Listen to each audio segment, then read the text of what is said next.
इस दिव्य संगीत का गायन प्रचंड तेजस्वी दीप्यमान सनक आदि ऋषि जी कर रहे थे। देवर्षि नारद जी ने अपने समक्ष जब सनक आदि ऋषियों को पाया तो उन्हें प्रणाम कर पूछा, आप यहाँ? आप जैसे संतों का संसर्जन तो बड़े सौभाग्य की पहचान है।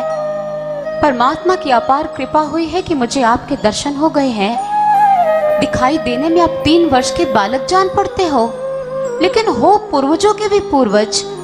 और अगर परमात्मा की कृपा से आपके साथ समागम हुआ है तो आप मेरा मार्गदर्शन कीजिए।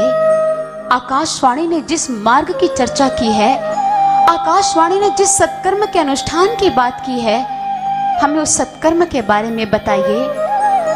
सनक आदि जी ने कहा, धन्य है देवर्षि जी, आप धन्य हैं जो भक्ति देवी के लिए उद्योग कर रहे हैं। भक्ति देवी के पुत्रों की चेतना वापस लौट आने का उपाय तो पहले से ही विद्यमान है। देवर्षि नारद जी ने कहा, सत्य है, यह सत्य है सनक आदि जी। हाँ देवर्षि जी, यह सत्य है और वो उपाय है श्रीमद् भागवत कथा। देवर्षि नारद जी ने चिंतित स्थिति में कहा, भागवत कथा? क्या भागवत कथा कराने से भक्ति देवी के दोनों पुत्रों की चेतना लौट आएगी? जब वेदांत घोष करने पर, वेद ध्वनि करने पर, गीता पाठ करने पर उनकी चेतना प्रत्यावर्तित नहीं हो पाई तो भागवत कथा से क्या हो जाएगा? सनक आदि जी ने मुस्कुराते हुए कहा, श्रीमद् भागवत कथा तो वेदों का सार है। वेदोपनिषदां सारा जाता भागवती कथा अत्युत्तमा ततो भाति पृथक भूता फलाकृति आमूलाग्रं रसस्तिष्ठा नास्ते न स्वाद्यते यथा स भूयः संपृथक भूतः फले विश्व मनोहरः यथा दुग्धे स्थितं सर्पिः न स्वादायोपकल्पते पृथक भूतं हि तद्गव्यं देवानां रसवर्धनं इक्षूणामपि मध्यान्तं शर्करा व्याप्य तिष्ठति पृथक भूता च सा मिष्ठा तथा भागवती कथा। अर्थात श्रीमद् भागवत कथा वेदों का सार है। ये फल रूप में हमारे सामने प्रस्तुत है। जिस प्रकार रस वृक्ष की जड़ से लेकर शाखा पर्यंत रहता है, लेकिन इससे हम वृक्ष के उस रस का स्वाद नहीं ले पाते, लेकिन जब वहां फल लगते हैं, हम उस फल का भक्षण करते हैं तो हमें वृक्ष के उस रस का स्वाद पता चल जाता है। बिल्कुल इसी तरह दूध में घी व्याप्त है। दुग्ध पान के द्वारा आप घी का स्वाद नहीं ले सकते, लेकिन किसी विशेष प्रक्रिया से निकलने के पश्चात जब घी बनता है तो उसका स्वाद कुछ और होता है और वो देवताओं के लिए भी स्वादवर्धक हो जाता है। इसलिए दूध का अपना स्वाद है और घी का अपना स्वाद है। इसी तरह खांड ईख के छोर छोर में समाई होती है, लेकिन ईख का भक्षण करने से आपको चीनी का स्वाद पता नहीं चल सकता, लेकिन जब उसी ईख से चीनी का निर्माण होता है, उसका स्वाद कुछ और है और ईख का स्वाद कुछ और है। इसी तरह समस्त वेदों का सार भागवत कथा है और ये फल रूपा है। आप इसी भागवत कथा का आयोजन करवाएं, और जब भक्ति देवी अपने पुत्रों सहित उस प्रभु की कथा को श्रवण करेगी तो उसके पुत्रों की चेतना प्रत्यावर्तित हो जाएगी, उनकी वृद्धावस्था समाप्त हो जाएगी और वो भी अपनी माँ की तरह तरुण हो जाएंगे। देवर्षि नारद जी ने कहा, हे सनक आदि जी, जब आपने सत्कर्म के बारे में बता ही दिया है तो आप मुझे यह भी बताइए कि सत्कर्म का अनुष्ठान कहाँ पर करें? सनक आदि जी ने कहा, गंगा द्वार समीपे तु तटम आनंद नामकम नाना ऋषिर गणैर जुष्टं देव सिद्ध निषेवितम। हरिद्वार के समीप आनंद नामक एक घाट है। उस घाट पर आप प्रभु की कथा का आयोजन करवाएं। वहां पर बहुत सारे संत महात्मा आएंगे। प्रभु की कथा को सुनने के लिए प्रभु के भक्त पहुंच जाएंगे और कथा में अपूर्व रस का संचार होगा।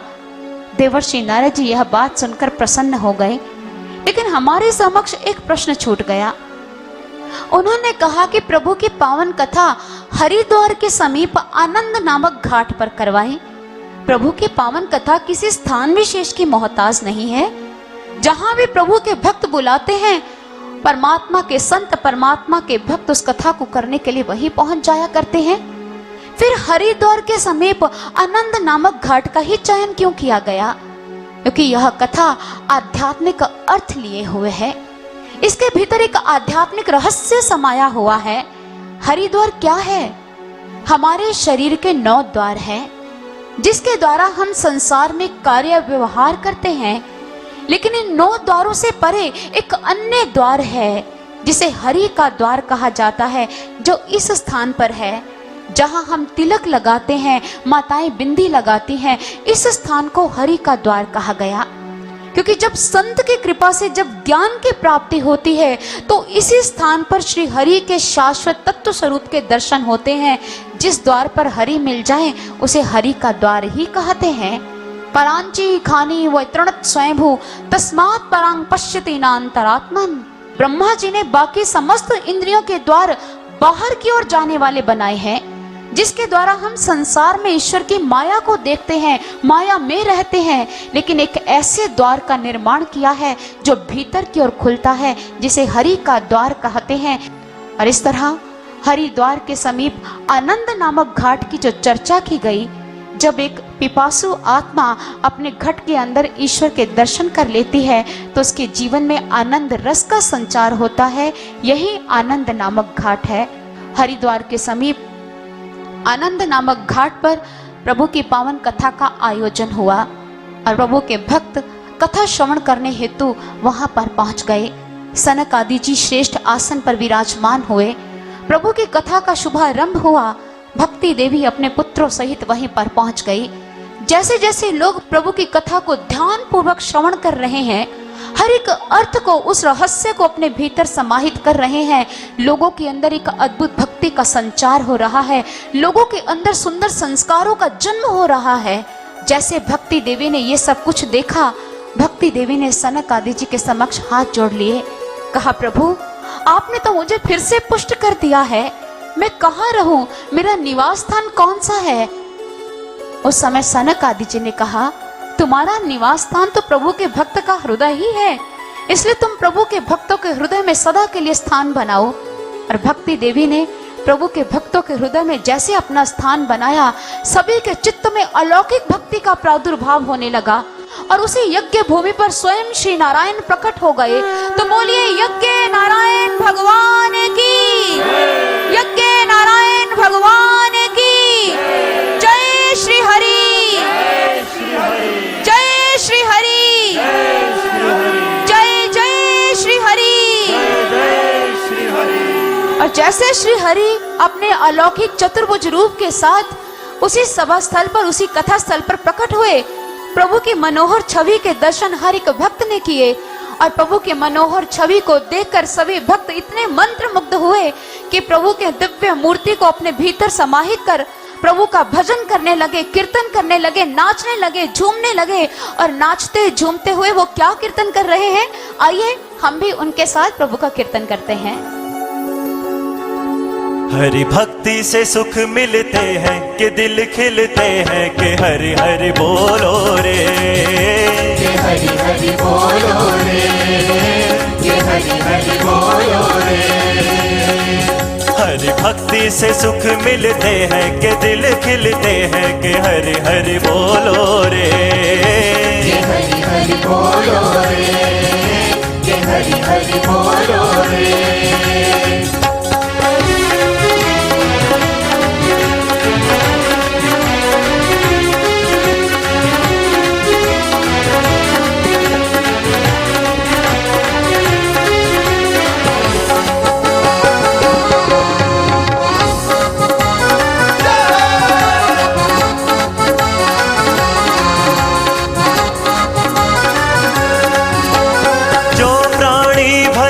हरि हरि, जो प्राणी भजे हरि हरि, भव से उसकी नाव तरी, भव से उसकी नाव तरी। हाँ, जो प्राणी भजे हरि हरि, भव से उसकी नाव तरी, भव से उसकी नाव तरी। हरि पार तुम्हें कर देंगे कि हर सुख देंगे कि हरि हरि बोलो रे, कि हरि हरि बोलो रे, कि हरि हरि बोलो रे।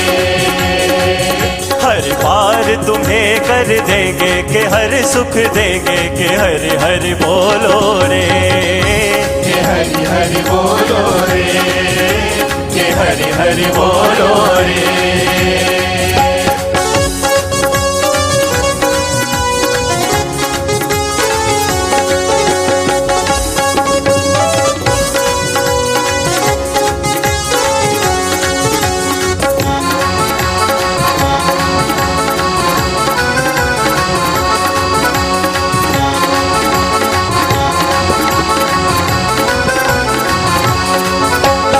हरि के बिना भी तेरा क्या है जीना, हरि के बिना भी तेरा क्या है जीना, कौन तेरे संग चले हरि बिना, कौन तेरे संग चले हरि बिना। हाँ हरि के बिना भी तेरा क्या है जीना, कौन तेरे संग चले हरि बिना, कौन तेरे संग चले हरि बिना।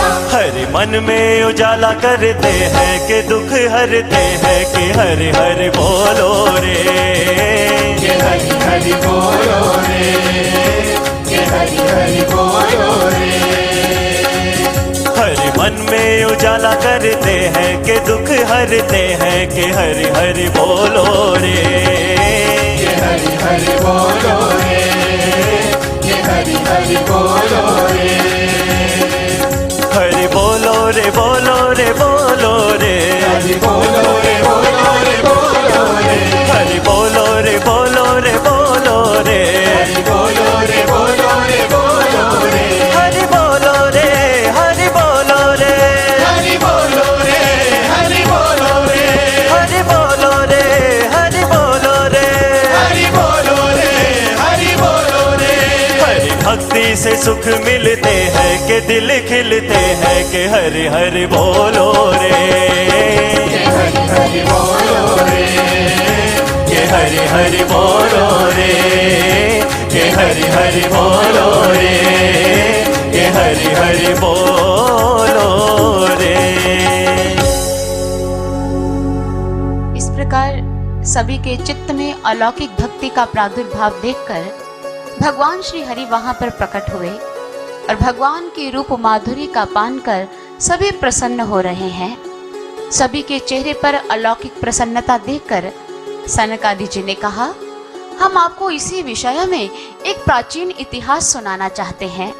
उन्होंने कहा, पूर्व काल में तुंगभद्रा नदी के तट पर एक नगर था जिसमें सभी जाति वर्ण धर्म के लोग निवास करते थे और उसी नगर में समस्त वेदों के ज्ञाता आत्मदेव नामक ब्राह्मण भी निवास करते थे। उनका जीवन धन धान्य से संपन्न था। आत्मदेव की पत्नी का नाम था धुंधुली, जो अत्यंत सुंदर अर्थात रूपवती थी, अभिरामता को प्राप्त थी। आत्मदेव की पत्नी सुंदर तो थी लेकिन स्वभाव से अत्यंत क्रूर थी। पत्नी रूपवती हो और गुणवती न हो तो वह ऐसी मूर्ति की मानिंद है जो प्रस्तर तो है, कलात्मक तो है, लेकिन प्राणहीन। आत्मदेव को ऐसी ही पत्नी मिली थी, लेकिन आत्मदेव के जीवन की यह व्यथा नहीं थी। आत्मदेव के जीवन का सबसे बड़ा दुख यह था कि वह निसंतान था। संतान प्राप्ति हेतु आत्मदेव ने अथक प्रयास किए, लेकिन हर प्रयास में असफलता ही प्राप्त हुई। आत्मदेव अत्यंत व्यथित हो गए और एक दिन व्यथित चित्त के साथ वो अपने घर से वन की ओर चल दिए। उस समय सूर्य देव अपनी तेजोमयी तीशियों के साथ आकाश में प्रदीप्त हो रहे थे। गर्मी से व्याकुल होने की वजह से आत्मदेव को बहुत प्यास लगी और अपनी पिपासा को शांत करने हेतु वो एक तालाब के समीप चले गए। उन्होंने तालाब से जल पिया और क्लांत होने की वजह से वो वहीं पर बैठ गए और वहां पर उन्हें एक आवाज सुनाई दी। कोई संत परमात्मा की मस्ती में गाते गुनगुनाते आ रहे थे। संतों की तो मस्ती होती ही अद्भुत है, वो तो जो बोले सो हरि कथा। और वो संत परमात्मा की मस्ती में मस्त होकर प्रभु प्रेम का प्रचार प्रसार करते हुए क्या गाते आ रहे थे, आइए श्रवण करते हैं। पालो प्रभु का प्यार,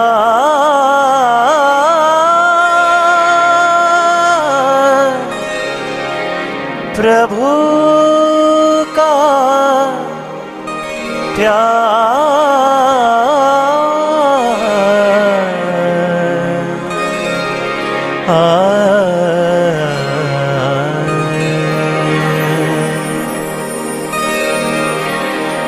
पालो प्रभु का प्यार, पालो प्रभु का प्यार, पालो प्रभु का प्यार, पालो प्रभु का प्यार, पालो प्रभु का प्यार, पालो प्रभु का प्यार। अगर है पाना कहीं लुटना जाए सांसों का ये खजाना, पालो प्रभु का प्यार, पालो प्रभु का प्यार, पालो प्रभु का प्यार, पालो प्रभु का प्यार।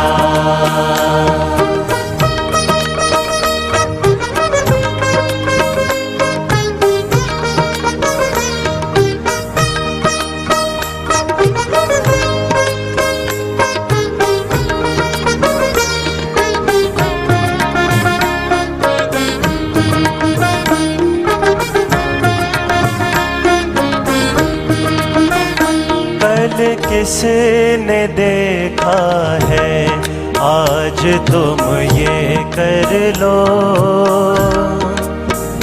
प्रभु प्रेम का रस अपने जीवन में भर लो।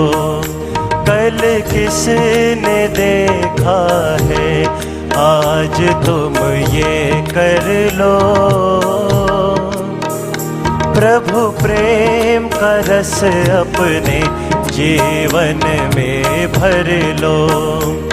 कहीं पड़ ना जाए बाद में पछताना, कहीं पड़ ना जाए बाद में पछताना, कहीं लुट ना जाए सांसों का ये खजाना, पालो प्रभु का प्यार, पालो प्रभु का प्यार, पालो प्रभु का प्यार, पालो प्रभु का प्यार।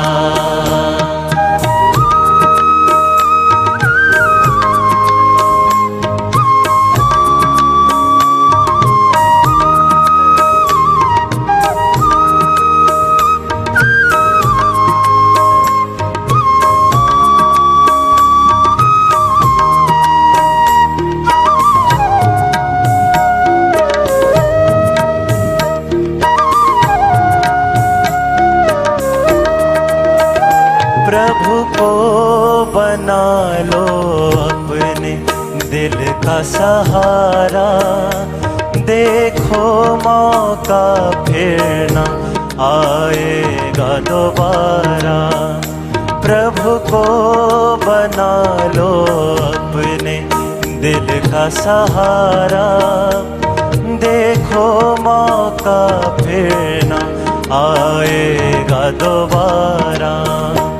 माया में मन को व्यर्थ ना उलझाना, माया में मन को व्यर्थ ना उलझाना, कहीं लुट ना जाए सांसों का ये खजाना, पालो प्रभु का प्यार, पालो प्रभु का प्यार, पालो प्रभु का प्यार, पालो प्रभु का प्यार। अगर है पाना कहीं लुटना जाए सांसों का ये खजाना, पालो प्रभु का प्यार, पालो प्रभु का प्यार।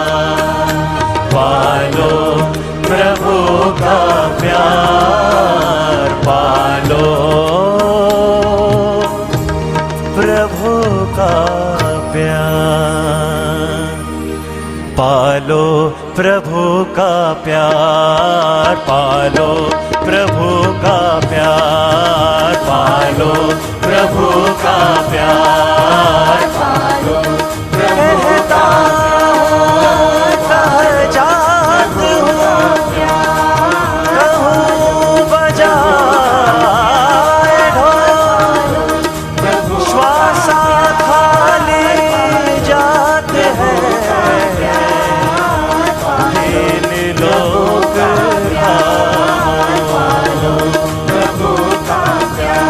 राम नाम की लूट है, लूट सके तो लूट, अंत समय पछताएगा जब प्राण जाएंगे छोड़।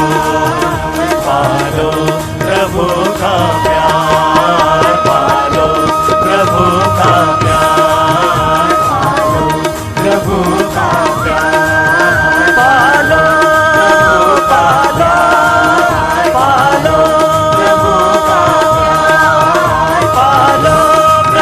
का प्यार, पालो प्रभु का प्यार, पालो प्रभु का प्यार, पालो प्रभु का प्यार, पालो प्रभु का प्यार, पालो प्रभु का प्यार,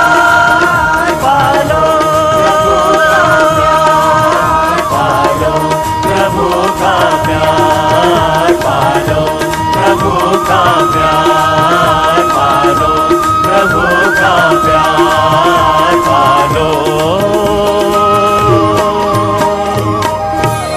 प्रभु का प्यार। प्रभु प्रेम का प्रसार करते हुए जब वो महात्मा तालाब के समीप पहुंचे तो महात्मा जी ने पहले वहां से जल पिया, और ब्राह्मण देव ने जब यह देखा कि एक महात्मा जी यहाँ पर आए हैं तो आत्मदेव नामक ब्राह्मण महात्मा जी के चरणों में फूट फूट कर रो पड़े।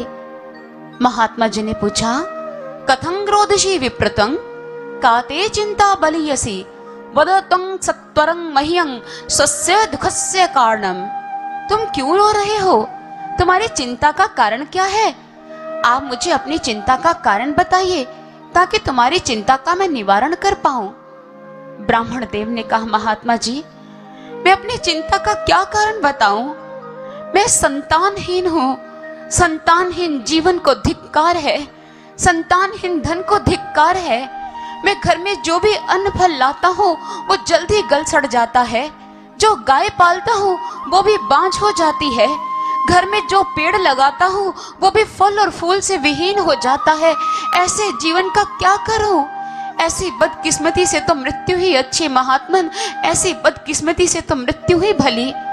महात्मा जी ने कहा, अरे कैसी बात करते हो? व्यर्थ में रुदन क्यों कर रहे हो? नहीं महात्मा जी, संतानहीन जीवन को धिक्कार है। ऐसे जीवन को मैं जीना नहीं चाहता।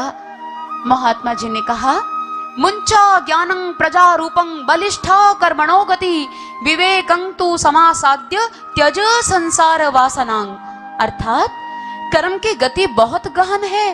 तुम संसार के प्रति अपनी आसक्ति का परित्याग करो और विवेक से काम लो। अगर तुम संतानहीन हो तो क्या हुआ?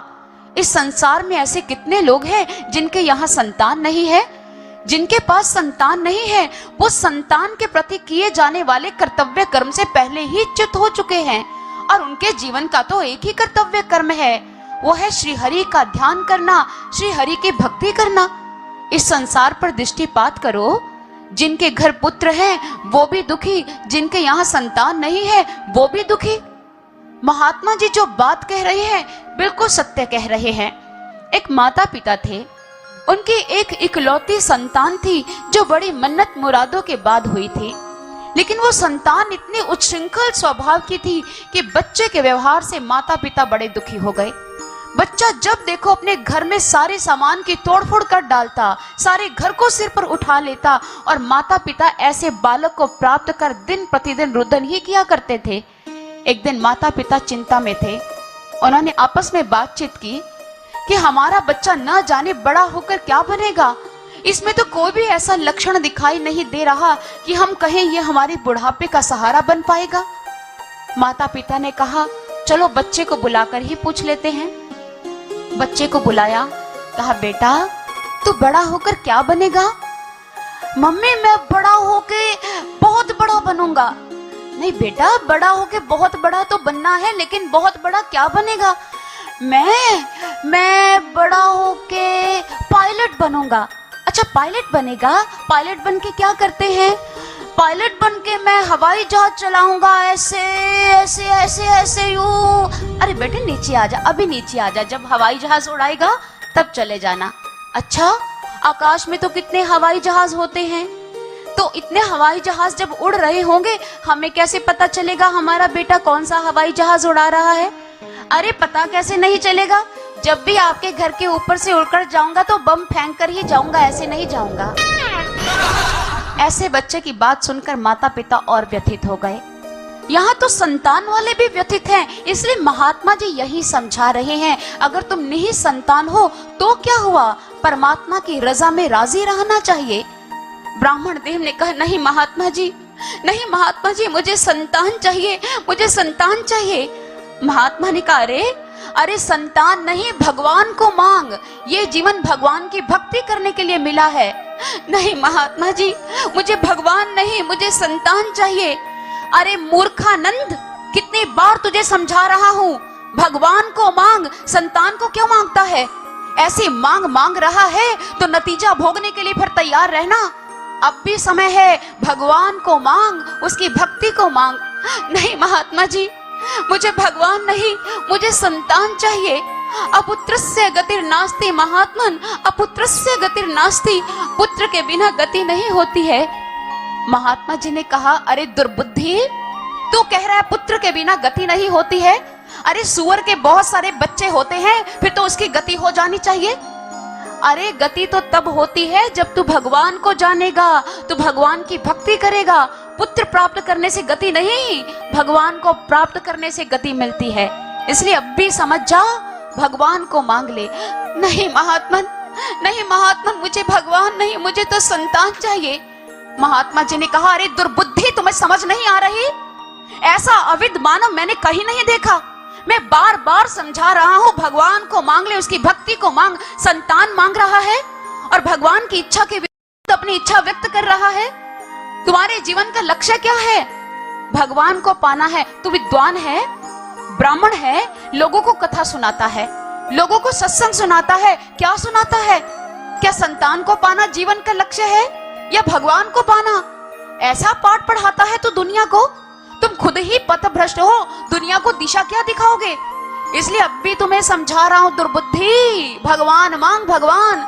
नहीं महात्मन, नहीं महात्मन। महात्मा ने कहा नहीं, तुम्हें समझ नहीं आ रही? अरे गहेल रे, अब भी समझ जा, अब भी समझ जा, किस मूर्ख से आज पाला पड़ा है, समझ ही नहीं आ रही। अरे तू बार बार संतान की मांग कर रहा है, तूने महापुरुषों के मुख से सुना नहीं? जाकी रही पुत्र में आशा, सूकर जन्म नीच घर वासा। अगर पुत्र में आसक्ति रह गई और मृत्यु की कगार पर पहुंच गए तो अगला जन्म सुअर का होगा, सुअर का। वैसे भी मैं तुम्हारे कितने जन्मों को जानता हूँ। एक जन्म में तू सुअर था, अनेकों तेरे बच्चे थे, सारा दिन बच्चों के साथ किकियाता रहता था। अरे एक जन्म में तू गधा था, गधा रेंगता रहता था। एक जन्म में तू मृग था, एक जन्म में तू कोई अन्य पशु था, और तू उन जन्मों में भी अनेकों संतानों के साथ भ्रमण करता था। अरे एक जन्म तेरा मानव का भी हो चुका है, मानव तन तूने पहले भी पाया। तेरी इतनी संतानें थी, तेरी संतानों ने तुझे धक्के मार मार कर घर से बाहर निकाल दिया, और उस जन्म में भी तूने पश्चाताप किया था कि ऐसी संतान ना हो, और इस जन्म में तू फिर संतान की मांग कर रहा है। इसलिए कहता हूं भगवान को मांग, उसकी भक्ति मांग ले। ये मानव तन बड़ा दुर्लभ है। दुर्लभो मानुषो देहो देहि नाम क्षण भंगुरा, तस्मिन् प्राप्त्येतु कर्तव्यं सर्वथैवात्म साधनम। ये परमात्मा को प्राप्त करने के लिए एक साधन है और क्षण भंगुर है। न जाने कब नष्ट हो जाए, क्योंकि पानी के बुदबुदे की मानिंद है, न पानी के बुदबुदे का कोई अस्तित्व होता है, न इस मानव तन का कोई भरोसा कब है और कब हमारी हाथ से छूट जाए। इसलिए भगवान को मांग, उसकी भक्ति मांग। नहीं महात्मन नहीं, मुझे भगवान नहीं, मुझे तो संतान चाहिए महात्मन। अगर आपने संतान प्राप्ति का आशीर्वाद ना दिया तो मैं आपके समक्ष सिर फोड़ लूंगा। ये लो ये लो ये लो, मैं अपना सिर फोड़ रहा हूँ। अरे रुको रुको रुको रुको, ले लो ले लो। सिर क्यों फोड़ रहे हो, ले लो। और महात्मा जी ने आत्मदेव को बहुत समझाया, आत्मदेव समझे नहीं। संत हमारी अज्ञानता पर हंसते हैं, वो हमें समझाते हैं, हमें सजग करते हैं, हमें सुचेत करते हैं, लेकिन संतों के उपदेशों को हम हृदयस्थ नहीं करते और संत हमारी अज्ञानता पर हंसते हैं। कबीर साहिब जी ने जब मानव समाज की अज्ञानता देखी तो उनके मुख से ये वाक्य निकला, दुनिया देखो मस्त दीवानी, भक्ति भाव ना बूझे जी। कोई आवे तो बेटा मांगे, भेंट रुपया लीजे जी। कोई आवे तो दुख का मारा, हम पर कृपा कीजिए जी। कोई रचावे ब्याह सगाइयां, संत गोसाइयां रीजे जी। कोई आवे तो दौलत मांगे, मेरे साइयां दीजे जी। सच्चे का कोई ग्राहक नाही, झूठा जगत पतीजे जी। कहत कबीर सुनो भाई साधो, इन अंधों को क्या दीजे जी, इन अंधों को क्या दीजे जी। तुम्हें मांगना ही नहीं आता। आत्मदेव अमनस्क था, विवेकहीन था, ज्ञानहीन था, ज्ञान शून्य था, इसलिए उसे भी मांगना नहीं आया। इसलिए संत हमारी अज्ञानता पर हंसते हैं। दरबार में तेरे सब कुछ है, हमें मांगना आया ना। यहाँ हर चाह होती है पूरी, हमें चाहना आया ना। मीरा ने तुझको पाया, नाच नाच कर तुझे रिझाया। कैसे रिझाए तुझको स्वामी, हमें नाचना आया ना। दरबार में तेरे सब कुछ है, हमें मांगना आया ना। संतों के दरबार में किसी वस्तु की कमी नहीं होती।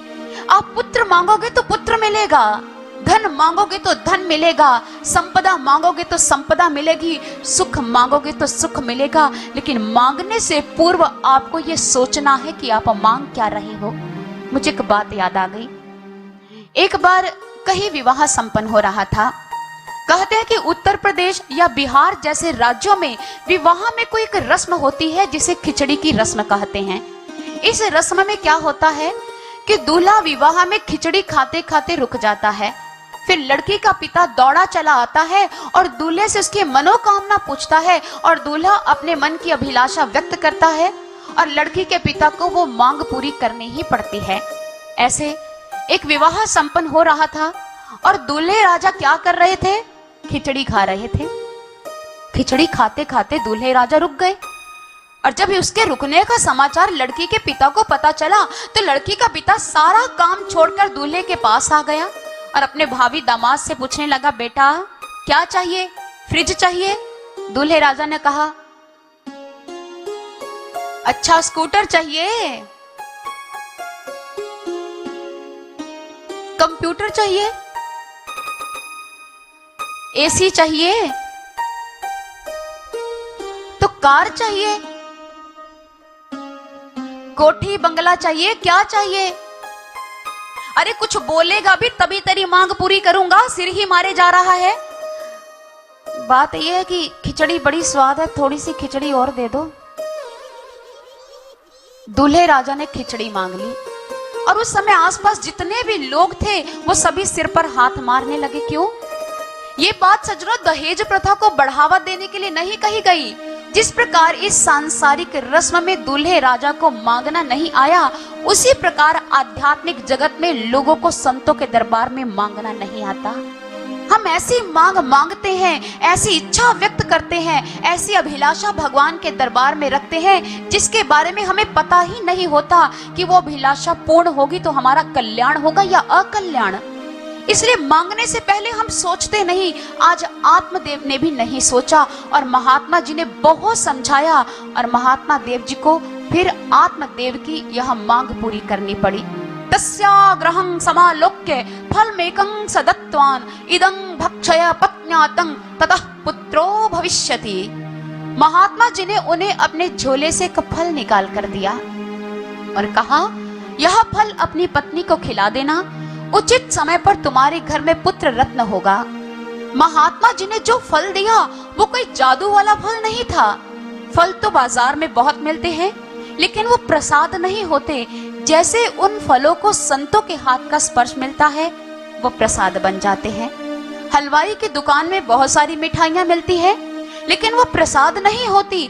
जैसे तत्ववेता संत के हाथ का स्पर्श उस मिठाई को लगता है या स्पर्श मिलता है तो वो मिठाई प्रसाद बन जाती है। इसलिए महात्मा जी ने भी आज आत्मदेव को जो फल दिया वो प्रसाद के रूप में दिया था, वो कोई जादू वाला फल नहीं था।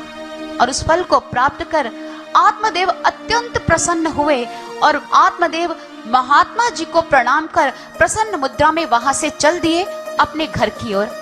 अभी अपने घर के समीप पहुंचे भी नहीं थे, प्रसन्न मुद्रा में चित्कार कर रहे हैं, अरे ओ भाग्यवान, देख मैं तेरे लिए क्या लाया। अरे भाग्यवान, कहाँ है तू, जरा बाहर तो आ। और ऐसा चित्कार करते जैसे घर के भीतर प्रविष्ट हुआ तो पत्नी ने कहा, क्यों घर में आकर बात नहीं होती, पूरे मोहल्ले में चित्कार करते आ रहे हो। देख भाग्यवान, आज कोई कलह नहीं, आज कोई झगड़ा नहीं, आज मैं बहुत प्रसन्न हूँ। अजी हुआ क्या, बताओगे भी क्या, प्रसन्न प्रसन्न करते रहोगे। अरे देख तेरे लिए क्या लाया। अच्छा क्या लाए हो। अरे ये देख तेरे लिए फल लाया। फल लाए हो, एक फल दिखाकर कितना चित्कार कर रहे हो। अरे 10-12 किलो फल लाते, खुद भी खाते, पड़ोसियों को भी बांटते तो प्रसन्नता की बात भी होती। एक फल लाया हो, क्या हो जाएगा इस फल से। अरे अरे ये कोई साधारण फल नहीं है, ये तो अलौकिक फल है, संतों के हाथ का प्रसाद है प्रसाद। जब तू इस फल का भक्षण करेगी तो उचित समय पर हमारे यहाँ संतान होगी और हमारे घर की दीवारों को छूकर कोई चलना सीखेगा, हमारे घर के आंगन में एक बच्चे की किलकारियां गूंजेगी। अरे भाग्यवान, इससे ज्यादा प्रसन्नता की बात क्या होगी। लो इस फल को पकड़ो और इसे ग्रहण करो और मैं जरूरी कार्य से बाहर जा रहा हूँ। ऐसा कहकर आत्मदेव घर से बाहर चले गए, लेकिन उस फल को प्राप्त कर धुंधुली तो अत्यंत व्यथित हो गई। इतने में धुंधुली की सखी उनसे मिलने के लिए आई। धुंधुली ने कहा, देख सखी, मेरे पतिदेव न जाने कहां से ये फल उठाकर ले आए हैं। अगर मैं इस फल का भक्षण करती हूँ तो मुझे संतान होगी, अर्थात मुझे प्रसव पीड़ा सहन करनी पड़ेगी। और ऐसी अवस्था में जब मैं गर्भ धारण करूंगी, डॉक्टर्स कुछ कहेंगे, वैद्य कुछ कहेंगे और न जाने किन किन खाने पीने की चीजों पर परहेज करने की बात कहेंगे। और अगर गांव में डाकू आ गए तो मैं कैसे भागूंगी। और अगर शुकदेव मुनि जी महाराज की तरह 12 वर्ष का गर्भ ठहर गया, अरे ना सखी ना, मैं तो इस फल का भक्षण नहीं करने वाली। पता नहीं मेरे पति देव को क्या हो जाता है, क्या क्या करने लग जाते हैं। और अपना दुख अपनी सखी के समक्ष व्यक्त कर दिया। सखी के समक्ष अपना दुख तो व्यक्त कर दिया और सखी उसका दुख सुनकर घर से बाहर चली गई। और इधर आज धुंधुली की स्वसा अर्थात उनकी बहन उनसे मिलने के लिए आई। धुंधुली ने अपनी भगिनी को कहा कि देख स्वसा, मैं बहुत व्यथित हूँ, मेरे दुख का कारण जान। और इस प्रकार उन्होंने फल वाली सारी कहानी अपनी बहन को बता दी। बहन ने कहा, देख मेरे पास एक उपाय है, मेरे घर में संतान होने वाली है, वह संतान मैं तुझे दे दूंगी और तू बदले में मेरे पति को कुछ धन दे देना। वित्तं तं मत्पतेर यच्छ सते दास्यन्ति बालकम, वह तुम्हें अपना बालक दे देगा। और ये फल तू परीक्षा के लिए घर के आंगन में बंधी हुई बांझ गाय को खिला दे। अपनी बहन की बात सुनकर आज धुंधुली अत्यंत प्रसन्न हुई। अरे वाह, ये तो बड़ा अच्छा उपाय है। और ये योजना पूरी निर्धारित कर ली गई और इस प्रकार उनकी बात को भी स्वीकार कर लिया गया। वह फल घर के आंगन में बंधी गाय को खिला दिया गया। निश्चित समय पर धुंधुली की बहन के यहाँ एक पुत्र हुआ और जब तक पुत्र प्राप्ति नहीं हुई थी, धुंधुली गर्भवती होने का अभिनय करती रही। और जैसे बहन के यहाँ पुत्र हुआ, धुंधुली उसे अपने घर ले आई और बदले में अपनी बहन के पति को धन दे दिया।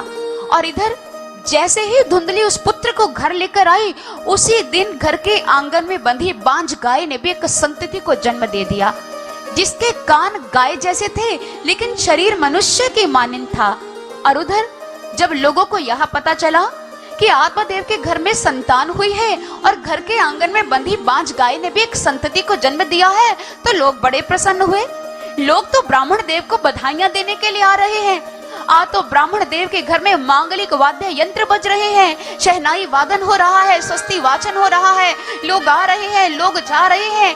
आज आत्मदेव के घर भीड़, एक आवत एक जात विदा है, एक ठाड़े मंदिर के तीर। आज आत्मदेव के घर भीड़ और वो इतने प्रसन्न है, मस्तक पर उन्होंने दुर्वा भी धारण किया है। आखिर ब्राह्मण है, पुत्र के जन्म होने पर समस्त जात कर्म संस्कार भी करवाएंगे। लोगों को दान भी देंगे और प्रसन्न मुद्रा में ब्राह्मण देव आज अपनी प्रसन्नता को व्यक्त कर रहे हैं। और उधर हुआ क्या, लोग जब बधाइयां दे रहे हैं तो एक वृद्ध आए, अरे आत्मदेव बधाई हो बधाई, तुम्हारे जीवन का दुख और संकट दोनों टल गए, अब तुम्हारे घर में बच्चे की किलकारियां गूंजेगी किलकारियां।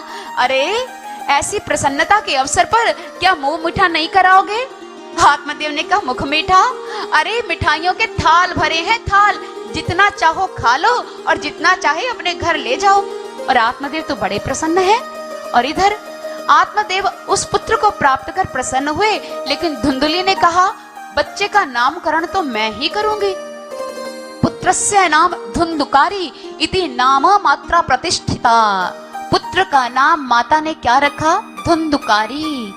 और उधर गाय ने जिस संतति को जन्म दिया था, आत्मदेव ने कहा, इसका नामकरण तो मैं करूंगा। उसके कान गाय जैसे थे, शरीर मनुष्य की मानिंद, और आत्मदेव ने इन्हीं विशेषताओं को देखते हुए उस संतति का नाम रखा गोकर्ण। धीरे धीरे कर दोनों बालक बड़े होने लगे। सभी बहुत प्रसन्न है। धुंधुकारी को इस प्रकार बड़े होते देखकर माँ प्रसन्न हो रही थी, लेकिन माँ यह नहीं जानती थी कि उसकी प्रसन्नता कुछ ही समय की है। धुंधुकारी अत्यंत दुष्ट प्रवृत्ति का निकला, अत्यंत रिहायस। जब भी बालकों के साथ मोहल्ले में क्रीड़ा करता, उनके साथ कलह करता, दंगा करता, फसाद करता, उनको प्रताड़ित करता और लड़ाई झगड़े में बालकों को उठाकर कुएं में फेंक देता, लोगों के घरों को आग लगा देता, चलते फिरते राहगीर को प्रताड़ित करता। और उसकी शिकायतें दिन प्रतिदिन घर में आने लगी। और पुत्र की ऐसी शिकायतें सुनकर आत्मदेव और धुंधुली दोनों व्यथित हो गए। लेकिन दूसरी ओर गोकर्ण अपने भाई के विपरीत स्वभाव का स्वामी निकला। गोकर्ण अत्यंत विनीत स्वभाव का था, अति शांत, प्रसन्न चित्त, प्रभु की भक्ति में लीन रहने वाले गोकर्ण को प्राप्त कर आत्मदेव बहुत प्रसन्न थे। और गोकर्ण धार्मिक प्रवृत्ति से संपन्न अपने माता पिता को और अपने प्रभु को प्रसन्न करने का प्रयास करते, और धुंधुकारी सारे कार्य विपरीत ही करता। और आत्मदेव का यह पुत्र धुंधुकारी, जो अत्यंत रिहायस प्रवृत्ति का था, उसने चोरी करनी भी शुरू कर दी। और चोरी करनी तो क्या, वेश्याओं के चंगुल में भी फंस गया और वेश्याओं को प्रसन्न करने लगा। वेश्याओं की प्रसन्नता को पूर्ण करने के लिए अपने घर से धन का हरण करता, और धीरे धीरे करके धुंधुकारी ने अपने घर की सारी संपत्ति वेश्याओं के कदमों में डाल दी। और घर से ढूंढने पर, अन्वेषण करने पर जब उन्हें अन्य धन की प्राप्ति नहीं हुई, तो अपने पिता के पास आज धुंधुकारी गया। और धुंधुकारी ने अपने पिता को कहा, पिताश्री मुझे धन चाहिए। आत्मदेव ने कहा, पुत्र सारा धन तू धीरे धीरे करके अब ले गया है, मैं धन कहाँ से लाऊं, मेरे पास धन नहीं है। धुंधुकारी ने कहा, बुढ़ा हो गया है लेकिन पैसे का लालच मन से नहीं गया, धन को छिपाकर बैठा है और कहता धन नहीं है। सीधे तरीके से मुझे धन दे दे, नहीं तो इतना प्रताड़ित करूंगा, ऐसी मार मारूंगा कि सारी उम्र याद रखेगा। और ऐसा कहकर धुंधुकारी ने अपने पिता को मारना शुरू कर दिया। धुंधुली अपने पति को बचाने के लिए जब बीच में आई, तो धुंधुकारी ने कहा, सामने से हट जा, नहीं तो तुम्हारा प्राणांत मेरे हाथों से होगा, मारी जाएगी मेरे हाथों से। और इस प्रकार धन ना मिलने पर धुंधुकारी ने क्रोधावस्था में घर के सारे बर्तन लिए और उसे बेचने के लिए बाजार में चले गए। आत्मदेव ऐसे पुत्र को प्राप्त कर बहुत व्यथित हुए और अश्रुपात कर रहे हैं। आज उन्हें महात्मा की बात याद आ रही है। महात्मा जी सही कहा करते थे, उन्होंने सही कहा था कि भगवान को मांग, संतान को मत मांग। मैंने महात्मा जी के वचनों का अनादर किया, उसी का दंड आज भोग रहा हूँ। इससे अच्छा मैं निसंतान था, मैंने ऐसा क्यों किया? संतों महापुरुषों के वचनों की अवहेलना क्यों की? उनकी बात को हृदयस्थ क्यों नहीं किया? और बार बार अश्रुपात करता संतों के वचन को याद कर रहा था। इधर गोकर्ण जब अपने पिता के पास आए, उन्होंने कहा, पिताश्री व्यर्थ में रुदन क्यों कर रहे हो? ये सारा संसार दुखमय है, मोह की जंजीरों से बंधा हुआ है, इस संसार से सुख नहीं मिलने वाला।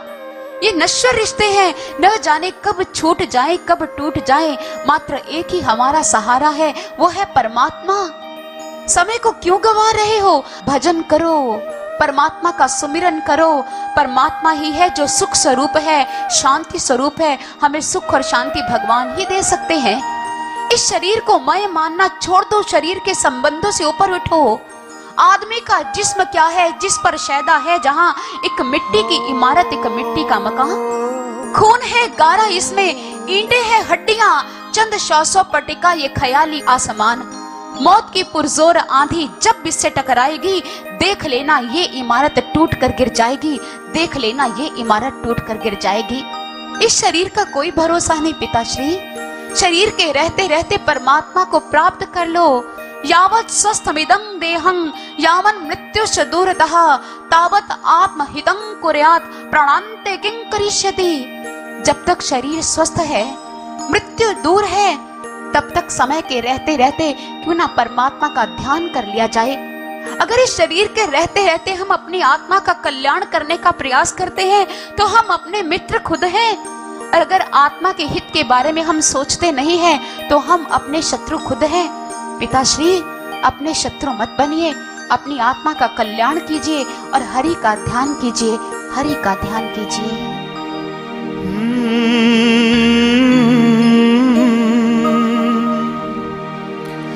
हरि का ध्यान लगा मन मेरे,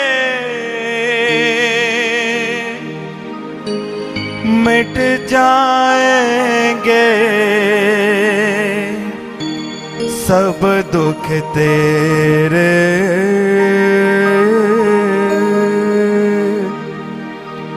सब दुख तेरे। सुमिरन कर ले साँझ सवेरे, मिट जाएंगे सब दुख तेरे,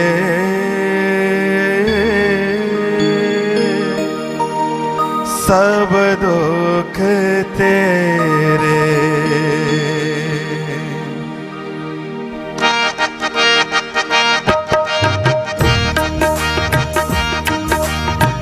हरि का ध्यान लगा मन मेरे, मिट जाएंगे सब दुख तेरे, सब दुख तेरे। सुमिरन कर ले साँझ सवेरे, मिट जाएंगे सब दुख तेरे, सब दुख तेरे। हरि का ध्यान लगा मन मेरे, मिट जाएंगे सब दुख तेरे, सब दुख तेरे। राम कृष्ण हरे गोपाल कृष्ण हरे, राम कृष्ण हरे गोपाल कृष्ण हरे, राम कृष्ण हरे गोपाल कृष्ण हरे, राम कृष्ण हरे गोपाल कृष्ण हरे, राम कृष्ण हरे गोपाल कृष्ण हरे, राम कृष्ण हरे गोपाल कृष्ण हरे, राम कृष्ण हरे गोपाल कृष्ण हरे, राम कृष्ण हरे गोपाल कृष्ण हरे, राम कृष्ण हरे गोपाल कृष्ण हरे, राम कृष्ण हरे गोपाल कृष्ण हरे, राम कृष्ण हरे गोपाल कृष्ण हरे, राम कृष्ण हरे गोपाल कृष्ण हरे, जल में थल में नील गगन में कण कण में है प्रभु की छाया रे भाई। जिसने मन की आंखें खोली, उसने उसका दर्शन पाया रे भाई। जो नर हर की माला फेरे, झूठे जन्म जन्म के फेरे, जन्म के फेरे,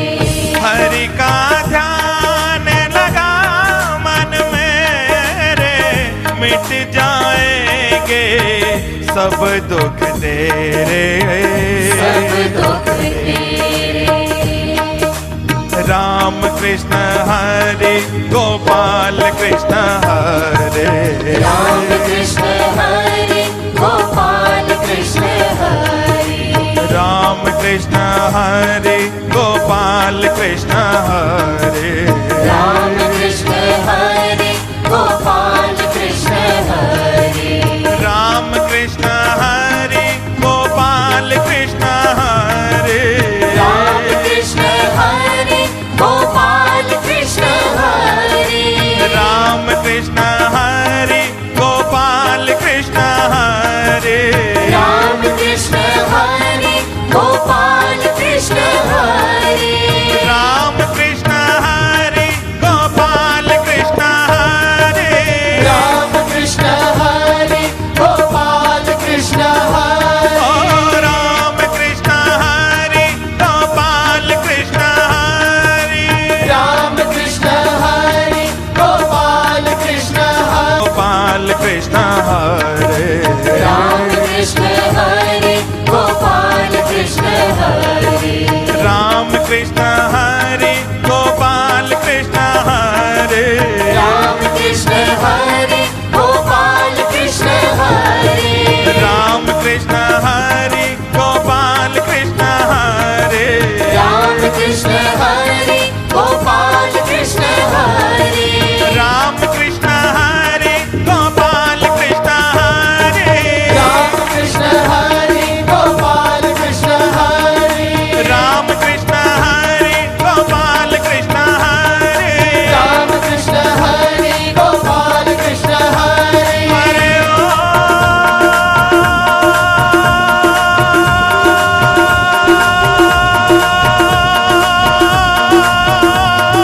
राम कृष्ण हरे गोपाल कृष्ण हरे, राम कृष्ण हरे गोपाल कृष्ण हरे, राम कृष्ण हरे गोपाल कृष्ण हरे, राम कृष्ण हरे गोपाल कृष्ण हरे, हरे ओ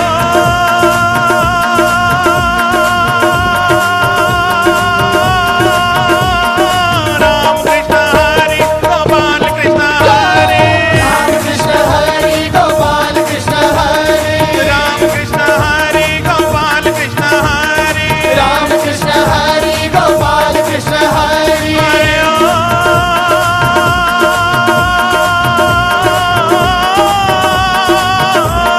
राम कृष्ण हरे गोपाल कृष्ण हरे, राम कृष्ण हरे गोपाल कृष्ण हरे, राम कृष्ण हरे गोपाल कृष्ण हरे, राम कृष्ण हरे गोपाल कृष्ण हरे, राम कृष्ण हरे गोपाल कृष्ण हरे, राम कृष्ण हरे गोपाल कृष्ण हरे, राम कृष्ण हरे गोपाल कृष्ण हरे, राम कृष्ण हरे गोपाल कृष्ण हरे, राम कृष्ण हरे गोपाल कृष्ण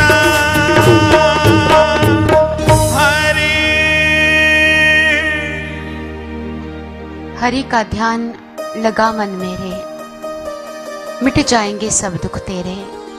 जब यह सदुपदेश गोकर्ण ने अपने पिता आत्मदेव को दिया तो समय आत्मदेव अपने पुत्र के आदेश को हृदयस्थ करते हुए वन की ओर चल पड़े।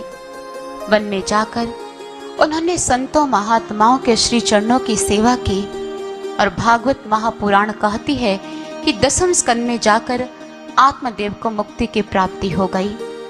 सूर्य शौनक इत्यादि ऋषियों को कहते हैं कि आत्मदेव के वन में चले जाने के पश्चात जब इधर धुंधली अकेली पड़ गई थी, उस समय क्या हुआ? आज धुंधुकारी अपनी माँ धुंधुली के पास आया, कहा माँ मुझे धन की जरूरत है। माँ ने कहा कि पुत्र मेरे पास धन नहीं है, सारी संपत्ति धीरे धीरे कर तुमने ही तो स्वाहा कर दी है, मैं धन कहाँ से लाऊं? यह बात सुनते ही धुंधुकारी अत्यंत अमर्ष में आ गया और चूल्हे से जलती हुई लकड़ी उठाकर अपनी माँ को कहा, चुपचाप मुझे धन दे दे, नहीं तो आज तुम्हारा प्राणांत मेरे हाथों से हो जाएगा। धुंधुकारी की माँ धुंधुली ने कहा, नहीं पुत्र मेरे पास धन नहीं है, कहाँ से लाऊं पुत्र, धन कहाँ से लाऊं? तुम्हारे पिता भी मुझे छोड़कर चले गए, सारा धन भी स्वाहा हो गया, घर में कुछ भी नहीं है, मैं तुझे कहां से संपदा ला कर दे दूं। और इस प्रकार बेचारी रोती बिलखती रह गई। नित्य प्रति की ऐसी घटनाओं से व्यथित होकर धुंधुकारी की मां धुंधुली ने कुएं में गिरकर आत्महत्या कर ली, अपनी आत्मा का हनन कर लिया। और इधर धुंधुली के आत्महत्या करने के पश्चात धुंधुकारी बिल्कुल ही स्वतंत्र हो गया। धुंधुकारी पहले ही नियंत्रण में नहीं था, अब उसने वेश्याओं के साथ रहना ही शुरू कर दिया। वेश्याओं ने अब की बार धुंधुकारी को कहा, धुंधुकारी, तुमने यूं तो हमारी हर एक अभिलाषा को पूर्ण किया है, लेकिन कभी स्वर्णाभूषण लाकर नहीं दिए। क्या हमें कभी स्वर्णाभूषण लाकर नहीं दोगे? धुंधुकारी ने कहा, अरे पहले क्यों नहीं कहा? अगर तुमने अब मांगा है तो आज ही तुम्हें स्वर्णाभूषण मिल जाएंगे। वेश्याओं की प्रसन्नता को पूर्ण करने हेतु आज धुंधुकारी ने राज भंडार से स्वर्णाभूषण चुरा लिए। और जब वो स्वर्णाभूषण वेश्याओं को लाकर दिए, जब वेश्याओं को यह पता चला कि आज इसने राज भंडार से चोरी की है, तो राजा चोर का पता अवश्य करवाएगा और इसका पकड़ा जाना निश्चित है और राजा इसे मृत्यु दंड, प्राण दंड देगा। और होगा क्या? ये तो मरेगा ही मरेगा, लेकिन मरते मरते ये हमें भी मरवाएगा। इसकी मृत्यु तो निश्चित है ही है, क्यों ना हम सभी मिलकर इसको मार दे।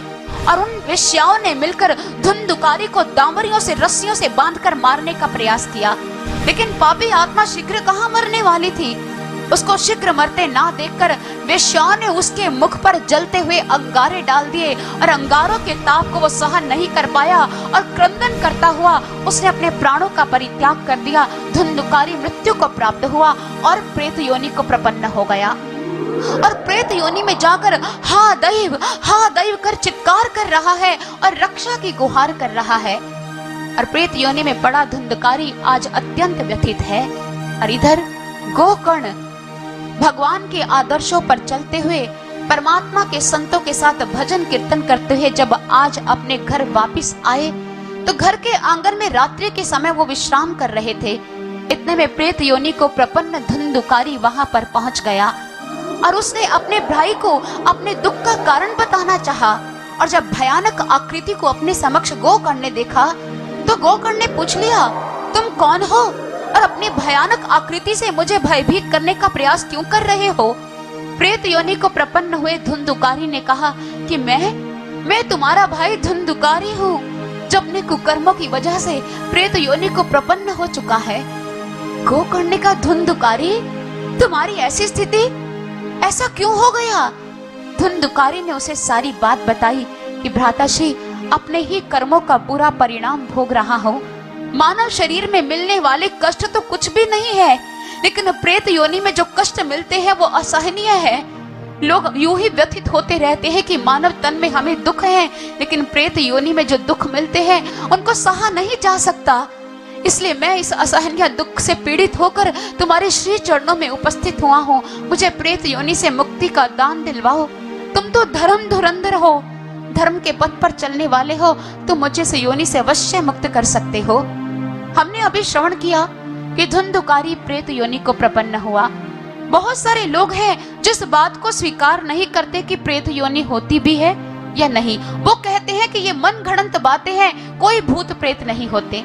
लेकिन भूत प्रेतों को लेकर जो अब तक शोध और अनुसंधान हुए हैं, उससे यह बात निर्विवाद रूप से सत्य सिद्ध हो गई है कि भूतों का अस्तित्व होता है।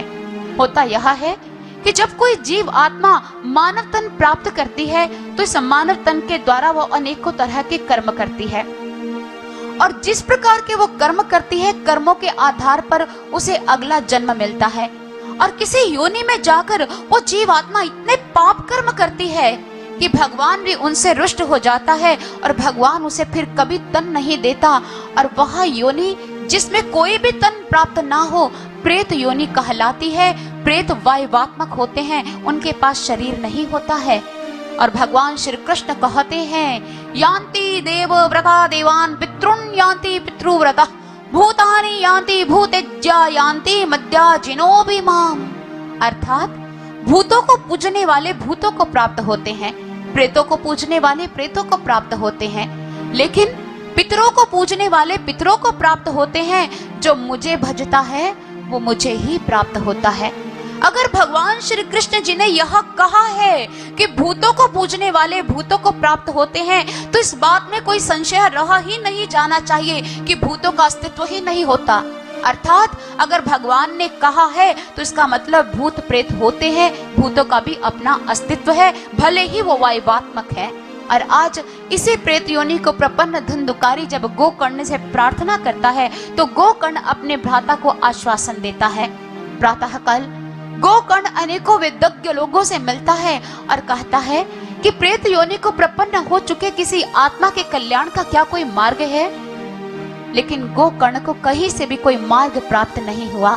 कितने संतों के पास गए, कितने महात्माओं के पास गए, लेकिन प्रेत योनि से मुक्ति का कोई उपाय उन संतों महात्माओं से प्राप्त न हुआ। और तदुपरांत गोकर्ण ने सूर्य भगवान के आगे प्रार्थना की, हे वियनमणि, हे सूर्य भगवान, हे भगवान भुवन भास्कर, मेरी प्रार्थना को श्रवण कर और मुझे यह बता कि प्रेत योनि से मुक्ति का क्या उपाय है। प्रार्थना को सुनकर सूर्य भगवान प्रसन्न हुए और उन्होंने गोकर्ण को कहा, प्रेत योनि से मुक्ति का मात्र एक ही उपाय है और वो है श्रीमद् भागवत कथा।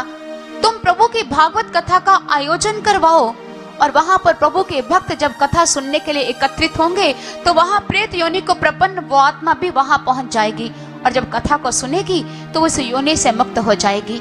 सूर्य भगवान से इस प्रकार का समाधान प्राप्त कर गोकर्ण ने एक विशाल भागवत कथा का आयोजन करवाया। प्रभु के भक्त प्रभु की कथा को सुनने के लिए स्वतः ही वहां पर पहुंच गए और वहां पर प्रेत योनि को प्रपन्न हो चुका धुंधुकारी भी 7 गांठों वाले बांस में अध्यासीन हो गया। जैसे जैसे प्रभु की कथा चल रही थी, कथा का एक एक दिन व्यतीत होता जाता तो बांस की एक एक गांठ टूटती जाती और जैसे सप्ताह ज्ञान यज्ञ संपन्न हुआ उसी तरह बांस की एक एक गांठ टूटती गई और आखिरी दिन जैसे कथा संपन्न हुई उसी समय धुंधुकारी प्रेत योनि से मुक्त हो गया। अगर प्रभु की कथा को सुनने से बांस की गांठें टूट सकती है और प्रेत योनि से मुक्ति का दान मिल सकता है, तो क्या प्रभु की पावन कथा का रसपान करने से हमारे हृदय की अविद्या से ग्रसित ग्रंथियां क्या छिन्न भिन्न नहीं हो सकती? हो सकती है। महर्षि वेदव्यास कहते हैं, भिद्यते हृदय ग्रंथि छिद्यन्ते सर्व संशयः क्षीयन्ते चास्य कर्माणि सप्ताह श्रवणे कृते। अर्थात जब कथा का रसपान करते हैं तो हृदय की ग्रंथियां छिन्न भिन्न हो जाती हैं, सारे संशयों का विनाश हो जाता है, सारे कर्म क्षीण हो जाते हैं और उस तरह परमात्मा की प्राप्ति हो जाती है। लेकिन वेदव्यास जी ने यहीं पर अपनी बात को विराम दिया। क्यों? उनको लगा कि मैंने मात्र यह बात कही है कि कथा को सुनने से कल्याण हो जाता है और मानव समाज कहीं भ्रमित ना हो जाए, इसलिए उन्होंने अपनी लेखनी को फिर प्रेरित किया और उनकी लेखनी ने फिर एक नया वक्तव्य दिया। भिद्यते हृदय ग्रंथि छिद्यन्ते सर्व संशयः क्षीयन्ते चास्य कर्माणि मयि दृष्टे अखिलात्मनि। अर्थात हृदय की ग्रंथियां छिन्न भिन्न होती हैं, संशयों का विनाश होता है, कर्म क्षीण होते हैं, लेकिन कथा सुनने मात्र से नहीं। वेदव्यास जी कहते हैं, भगवान के दिव्य स्वरूप को अपने हृदय में स्थान देने से या परमात्मा के तत्व स्वरूप का साक्षात्कार करने पर ही हृदय की अविद्या से ग्रसित ग्रंथियों का भेदन होता है और संशयों का विनाश होता है। और इस प्रकार आज धुंधुकारी प्रेत योनि से जब मुक्त हुआ तो देवदूत एक विशाल विमान लेकर वहां पर उपस्थित हुए और धुंधुकारी विमान में सवार हो गया। लेकिन गोकर्ण के मन में एक सवाल ने जन्म लिया और उन्होंने देवदूतों से पूछा, प्रभु की कथा तो अनेकों लोगों ने सुनी थी, लेकिन विमान मात्र धुंधुकारी के लिए ही क्यों आया? सभी भक्तों के लिए विमान क्यों नहीं आया? देवदूतों ने कहा कि इसका कारण श्रवण भेद है। श्रवणस्य विभेदेन फल भेदो अत्र संस्थितः। अर्थात प्रभु की कथा को सुना तो सभी ने, लेकिन सभी के सुनने में भेद रहा। कई लोगों ने कथा को इस कान से सुना, इस कान से निकाल दिया, लेकिन धुंधुकारी जब प्रभु की कथा को सुन रहा था तो जो ज्ञान की चर्चा इस कथा के अंतर्गत हुई उस ज्ञान को उन्होंने अपने हृदय में धारण किया, मनन किया और पल प्रतिपल परमात्मा का साथ साथ चिंतन करता हुआ कथा के प्रवाह में बहता गया। इसके मन में अन्य कोई चिंतन नहीं था, कोई विचार नहीं था। मनन करने पर जो ज्ञान उसने हृदय में धारण किया उसका परिणाम ही यह निकला कि इसको लेने के लिए हम विशेष मान के साथ यहाँ पर आए हैं। अगर बाकी भक्त लोग भी प्रभु की कथा को ध्यान से सुनेंगे, जिस ज्ञान की चर्चा इस कथा के अंतर्गत की गई है उस ज्ञान को अपने हृदय में धारण करेंगे, तो उनको भी इतना ही विशिष्ट मान मिलेगा और इतने सम्मान के साथ हम ले जाएंगे। और जब उन्होंने ये बात कही तो गोकर्ण ने प्रणाम किया कि धन्य देवदूतों, आपने मेरे प्रश्न का उत्तर दिया, मेरे संशय का विनाश किया।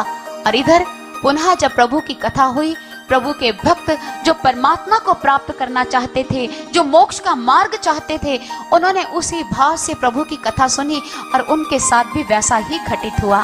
और इधर जैसे आज धुंधुकारी प्रेत योनि से मुक्त हुआ, और इधर आत्मदेव और ये धुंधुकारी और धुंधली की कहानी आप लोगों ने श्रवण की। लेकिन ये कहानी जो आपने श्रवण की, क्या ये मात्र धुंधुकारी के अभद्र जीवन की कहानी है या आत्मदेव के व्यथित हृदय की दास्तान? ये क्या है? ये कहानी हम में से हर एक व्यक्ति की कहानी है।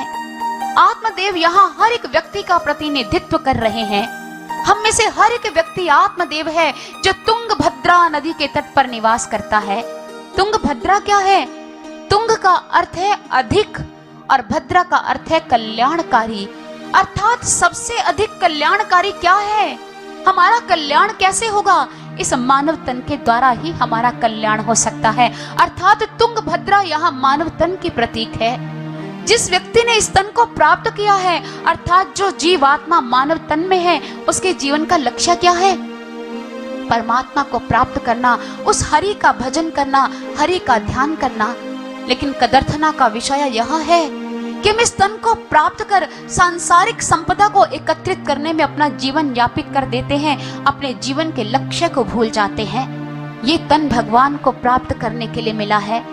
श्रीमद् भागवत महापुराण में वेद व्यास जी कहते हैं, यह प्राप्य मानुषं लोकं मुक्ति द्वार मपावृतं गृहेषु खगवत् सक्त तमारूढ़ च्युतं विदुः। अर्थात यह तन जो परमात्मा को प्राप्त करने के लिए मिला है, इस तन को प्राप्त करके भी अगर तुम अपने घट में ईश्वर का साक्षात्कार नहीं करते, ध्यान की शाश्वत प्रक्रिया या भक्ति के सनातन मार्ग को प्राप्त कर उस पर चलते नहीं है, तो शास्त्र की भाषा में ऐसे लोगों को आरूढ़च्युत कहा गया है। आरूढ़च्युत का अर्थ क्या होता है? जो बहुत ऊंचे जाकर नीचे गिर गया हो, उसे कहते हैं आरूढ़च्युत। और ऐसे लोगों की तुलना कबूतर के जीवन के साथ की गई है, जो अपने घर में ही आसक्त होकर अपने जीवन को यूं ही बर्बाद कर लेता है। इसलिए शास्त्र कहते हैं, मानव तन अपने आप में बहुत बड़ी उपलब्धि है। भगवान ने तुम्हें तन देकर एक बहुत ऊंचा स्थान दिया है। उस ऊंचे स्थान पर पहुंचकर तुम अगर भक्ति नहीं करते तो तुम सीधे नीचे आ गिरते हो, निम्न योनियों को प्राप्त हो जाते हो। इसलिए मानव तन प्राप्त कर प्रभु की भक्ति न करना ये कोई छोटी गलती नहीं, बहुत बड़ी गलती है, बहुत बड़ी गलती। जैसे एक बार 10वीं की कक्षा का इतिहास का पेपर चल रहा था। अध्यापक देख रहा था, बच्चे अपना परीक्षा पत्र भर रहे थे और इतने में वहां पर फ्लाइंग आ गई। निरीक्षक अधिकारियों ने बिना सूचना दिए जैसे कक्ष में प्रवेश किया तो सभी सजग हो गए, लेकिन एक लड़का सजग नहीं हो पाया और उस निरीक्षक अधिकारी ने उसे पकड़ लिया और लड़के के हाथ में एक पर्ची थी, इतनी छोटी सी पर्ची। और जैसे वो पर्ची निकली तो निरीक्षक अधिकारी को बहुत गुस्सा आया और उस्मान्वित होते हुए उन्होंने अध्यापक को कहा, तुम क्या ड्यूटी कर रहे हो? तुम्हारे इस कक्ष में तुम्हारे सामने बच्चे नकल कर रहे हैं, तुम्हें इतना नहीं पता चला? अध्यापक ने कहा, जी छोड़िए ना, ये छोटी सी पर्ची है, छोटी सी तो गलती हुई है बच्चे से, आप इसे छोड़ दीजिए, छोटी सी बात से इसका भविष्य सब खराब हो जाएगा। निरीक्षक अधिकारी ने कहा, ये छोटी गलती है। अध्यापक ने कहा, देखिए पर्ची का साइज तो देखिए कितना छोटा है, इसने क्या लिख दिया होगा इसने? उसने कहा, ये छोटी गलती नहीं है, पर्ची पढ़ो, पर्ची पे क्या लिखा है। और जब अध्यापक ने पर्ची पढ़ी तो पर्ची पर क्या लिखा था? पर्ची पर लिखा हुआ था कि पहला विश्व युद्ध जूतों में, पंजाब का इतिहास जुराबों में, शेरशाह सूरी अपने जो कमीज के कॉलर में और बादशाह अकबर सलवार के नेफे में, और जो हिटलर है वो घड़ी के नीचे। कहते ये कंटेंट है पूरी नकल। तुम कहते हो छोटी पर्ची, ये छोटी गलती नहीं, ये बहुत बड़ी गलती है। सारा शरीर ही पर्चियों से भरा हुआ है। इसलिए मानव तन को प्राप्त कर भगवान को भूल जाना और आरूढ़ चित्त हो जाना, इसे छोटी गलती मत मानना। अगर वो बच्चे की गलती छोटी नहीं थी, उसे उस समय उस कक्ष से बाहर निकाल दिया गया और उसका पूरा 1 साल बर्बाद हो गया, तो आप ये सोचिए मानव तन को प्राप्त करके ईश्वर को अर्थात अपने लक्ष्य को प्राप्त ना करना, तो आपको ये नहीं पता इस तन के बाद भगवान आपको फिर किस योनि में डालेगा, क्योंकि आप अपने लक्ष्य को प्राप्त करने के लिए उद्यत भी नहीं है और ना ही आपने अपने लक्ष्य को प्राप्त किया है। इसलिए सज्जनों, भागवत महापुराण का महात्म्य, ये कहानी हमें यही समझा रही है कि अपने जीवन के लक्ष्य को प्राप्त करो। भागवत महापुराण की महानता अनंत है। ये हमारी हर एक समस्या का समाधान करने आई है। हमारे समाज में इस समय जितनी समस्याएं ज्वलंत रूप धारण कर चुकी हैं, अगर उनका समाधान चाहिए तो भागवत महापुराण से मिलेगा। अगर तुम जीवन के परम लक्ष्य को प्राप्त करना चाहते हो तो यह साधन भी भागवत महापुराण से मिलेगा। आपके घर में जो शांति लुप्त हो चुकी है, उस शांति को पुनः घर में वापस कैसे ला पाए, यही समाधान भी भागवत महापुराण से मिलेगा। अगर तुम अपने जीवन में परमात्मा के अमूल्य रस को प्राप्त करना चाहते हो तो इस प्रश्न का उत्तर भी तुम्हें भागवत महापुराण से मिलेगा। भागवत महापुराण की महानता अनंत है। इसलिए सूत जी शौनक इत्यादि ऋषियों को प्रभु की कथा सुना रहे हैं और भागवत कथा की महानता से परिचित करवा रहे हैं, और यहीं पर भागवत महापुराण का महात्म्य संपन्न होता है। चलिए चलते हैं प्रथम स्कंद की ओर। प्रथम स्कंद में महर्षि वेदव्यास जी ने अपनी वाणी के द्वारा, अपनी लेखनी के द्वारा जो कुछ व्यक्त किया है, इस स्कंद के प्रारंभ में उन्होंने किसी अवतार तत्व का नाम ग्रहण नहीं किया है। श्रीमद् भागवत महापुराण में जिस धर्म का प्रतिपादन हुआ है वह छल और दंभ से विहीन है और मात्सर्य विहीन सज्जनों के आचरण का विषय है। और महर्षि वेदव्यास जी अपनी ऋतंभरा प्रज्ञा से स्मुद्भुत भागवत महापुराण के प्रथम स्कंद के प्रथम श्लोक में क्या कह रहे हैं, आइए उसकी व्याख्या को श्रवण करने से पहले उसे ध्यान से श्रवण करते हैं।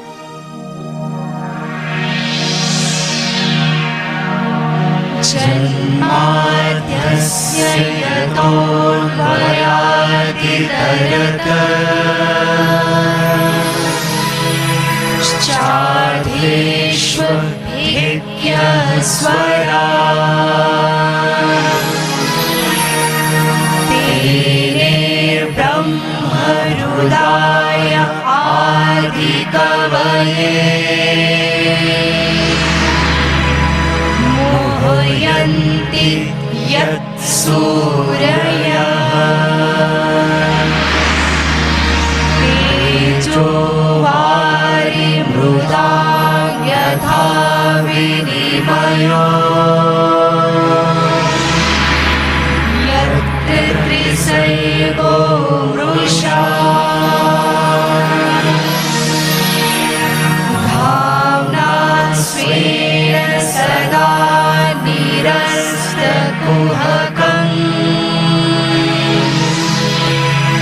सत्यं परं धीमहि सत्यं परं धीमहि सत्यं परं धीमहि।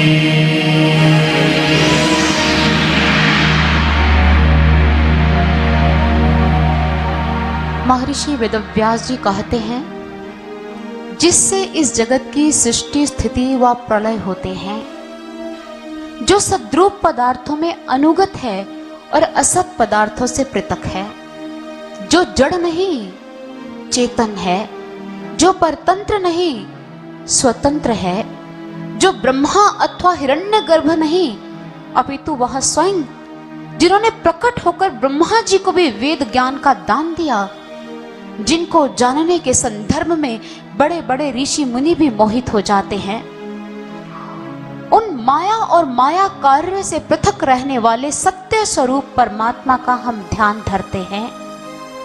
वेदव्यास जी ने इस श्लोक के अंत में लिखा, सत्यं परं धीमहि। हम सत्य का ध्यान करते हैं। सत्य क्या है? परमात्मा। परमात्मा क्या है? सत्य। अगर आप मुझसे एक प्रश्न पूछते हैं सत्य क्या है, मैं कहती हूं परमात्मा।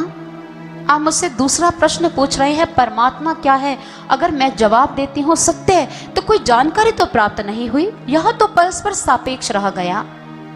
वेदव्यास जी ने यहां सत्यं परं धीमहि क्यों कहा? क्योंकि वो जानते थे अगर मैंने लिख दिया रामं परं धीमहि, तो श्री राम जी के अनन्य भक्त कहेंगे कि श्री राम ही सबसे बड़ी शक्ति है, बाकी कुछ नहीं। वो जानते थे अगर मैंने लिख दिया कृष्णं परं धीमहि, तो श्री कृष्ण के अनन्य भक्त कहेंगे श्री कृष्ण ही सब कुछ है, बाकी सब छोटी शक्तियां हैं। वो जानते थे अगर मैंने लिख दिया शिवं परं धीमहि, तो भगवान शिव के भक्त यही सोचेंगे कि भगवान शिव ही सबसे बड़ी सत्ता है। और इस प्रकार समाज में जो मतांतर का बोलबाला हो जाएगा, लोग सत्य से विचलित हो जाएंगे, कलह का जन्म होगा, वो भी धर्म के नाम पर। वेदव्यास जी नहीं चाहते थे कि धर्म शब्द को विकृत कर दिया जाए, इसलिए उन्होंने सत्य शब्द का इस्तेमाल किया। सत्यं परं धीमहि, सत्य क्या है? ब्रह्म सत्यम जगन मिथ्या जीवो ब्रह्मैव न परः। ब्रह्म सत्य है, सत्य ब्रह्म है, जानकारी फिर प्राप्त नहीं हुई। ये वो ही बात हुई जैसे एक कक्षा थी, उसमें बहुत सारे विद्यार्थी बैठे थे और बच्चे बहुत शोर मचा रहे थे, शोरगुल हो रहा था।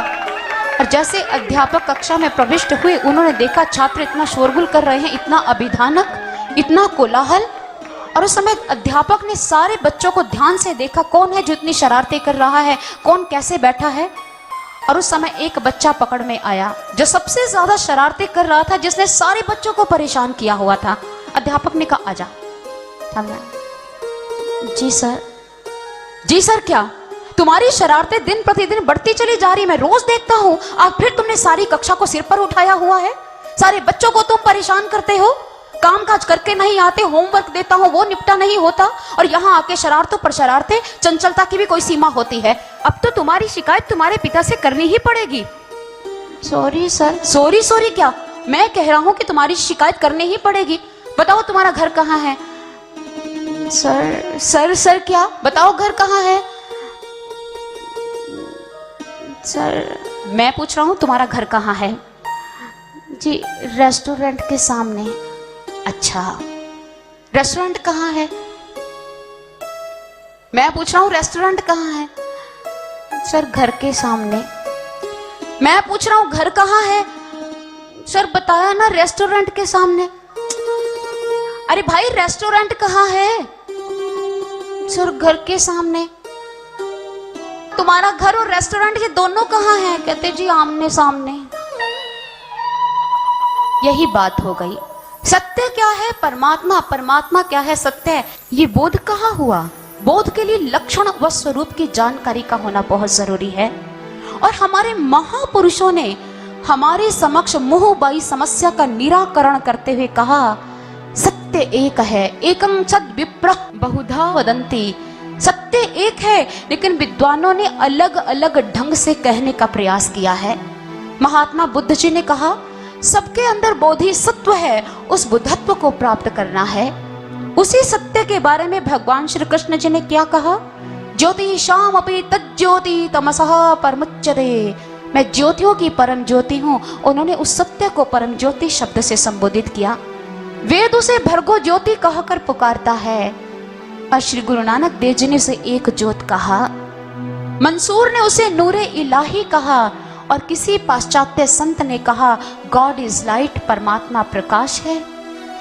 कहने के ढंग में भिन्नता है। सत्य एक है, सत्य परमात्मा है और परमात्मा प्रकाश रूप है। और यहाँ पर वेदव्यास जी ने यही सिद्ध किया कि हम प्रकाश रूप परमात्मा का ध्यान करते हैं, अर्थात परमात्मा के तत्व स्वरूप का जो प्रकाश रूप है उसी का ही ध्यान धरा जाता है। अब एक प्रश्न फिर सामने आ गया। वेदव्यास जी ने कहा हम सत्य स्वरूप परमात्मा का ध्यान करते हैं, ध्यान क्या होता है? ध्यान कैसे किया जाता है? For meditation basically 3 things are required. First, the meditator, the one who meditates. Second, the meditating object, the stimuli upon which to meditate. And third is meditation process, means process involved in meditation. Meditation is the method of synthesis that enables us to commune with the whole of the cosmos and making us one with the absolute. It is not sitting in a specific posture and practicing few exercises and the very attempts of concentrating on a word. How can anyone concentrate when there is nothing to be concentrated upon? Our mind is so fickle. It can never let us concentrate without any object to be concentrated upon. So for meditation, these three things are required. पहले ध्याता, दूसरा है ध्येय और तीसरा है प्रक्रिया। इन तीनों शब्दों के साथ ही हमारे जीवन का लक्ष्य सिद्ध हो सकता है। आप हो ध्याता, ध्यान करने वाले को ध्याता शब्द से संबोधित किया जाता है और ध्यान एक प्रक्रिया है जो आपको मिलती है। इस समय संसार में बहुत जगह मेडिटेशन कैंप्स लगते हैं, मेडिटेशन सेंटर्स भी खुले हुए हैं जहां जाकर लोग ध्यान की प्रक्रिया को प्राप्त करते हैं। आपको ध्येय की प्रक्रिया भी मिल जाती है और ध्याता हो आप, लेकिन तीसरी चीज आपसे छूट गई, वो है ध्येय, आपका टारगेट पॉइंट। आपका जब ध्येय ही आपको प्राप्त नहीं होता, अगर आपके पास ध्येय ही नहीं है तो उस प्रक्रिया के द्वारा आप किसका ध्यान करेंगे? ध्याता द्वारा ध्येय में तन्मय हो जाने की प्रक्रिया को ध्यान कहते हैं। जब ध्येय नहीं है तो ध्यान कैसे? आपका ध्येय है परमात्मा। ध्याता को अगर ध्येय ना मिले तो सफर करना बेकार है। कहलाता वो अपाहिज जो चलने से लाचार है। लाठी के सहारे बिना चल नहीं वो पाता है। निराशा के अंधेरों से जर्जर होता जाता है। सोचो अगर ईश्वर है तो रूप भी कोई उसका है। संतों ने भक्तों ने उनको हृदय में देखा है। अंधेरे के साम्राज्य में न स्वयं को भटकाइए। प्रभु का ध्यान करना है तो प्रकाश रूप चाहिए। प्रभु का ध्यान करना है तो प्रकाश रूप चाहिए।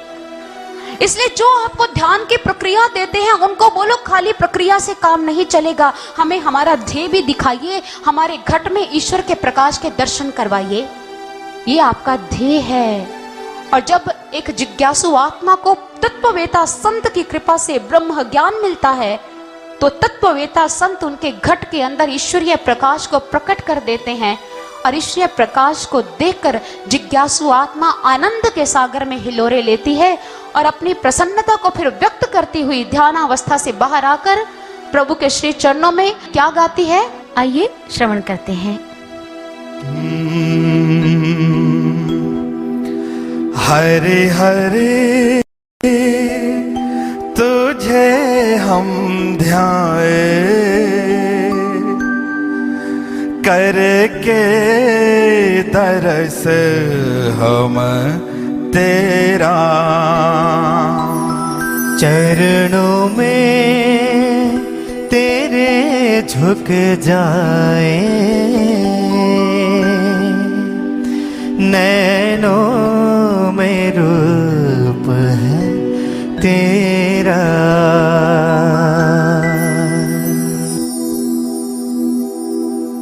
हरि हरि तुझे हम ध्याए करके दरस हम तेरा।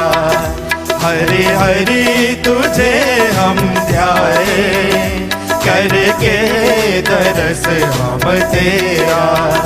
चरणों में तेरे झुक जाए, नैनों में रूप है तेरा। हरि हरि तुझे हम ध्याए करके दरस हम तेरा। हरि हरि तुझे हम ध्याए।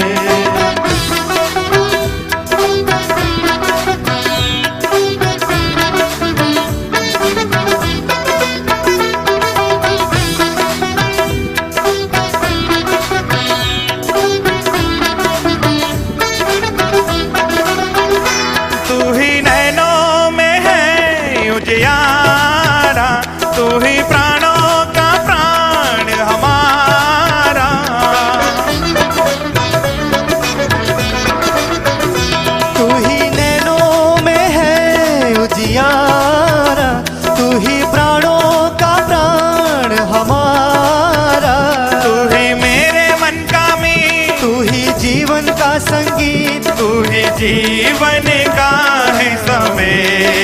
मेरा, तू ही जीवन का है सवेरा।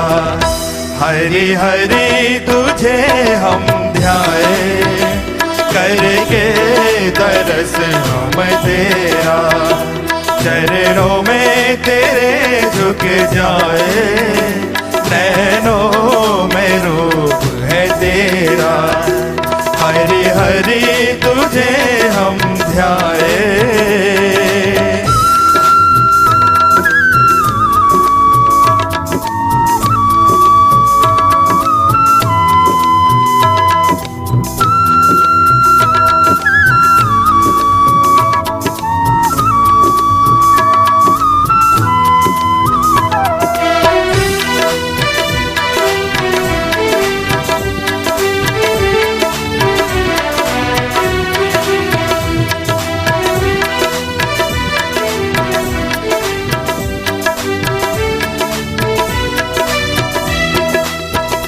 बेसहारों का तू ही सहारा, तू ही है आत्म उजियारा।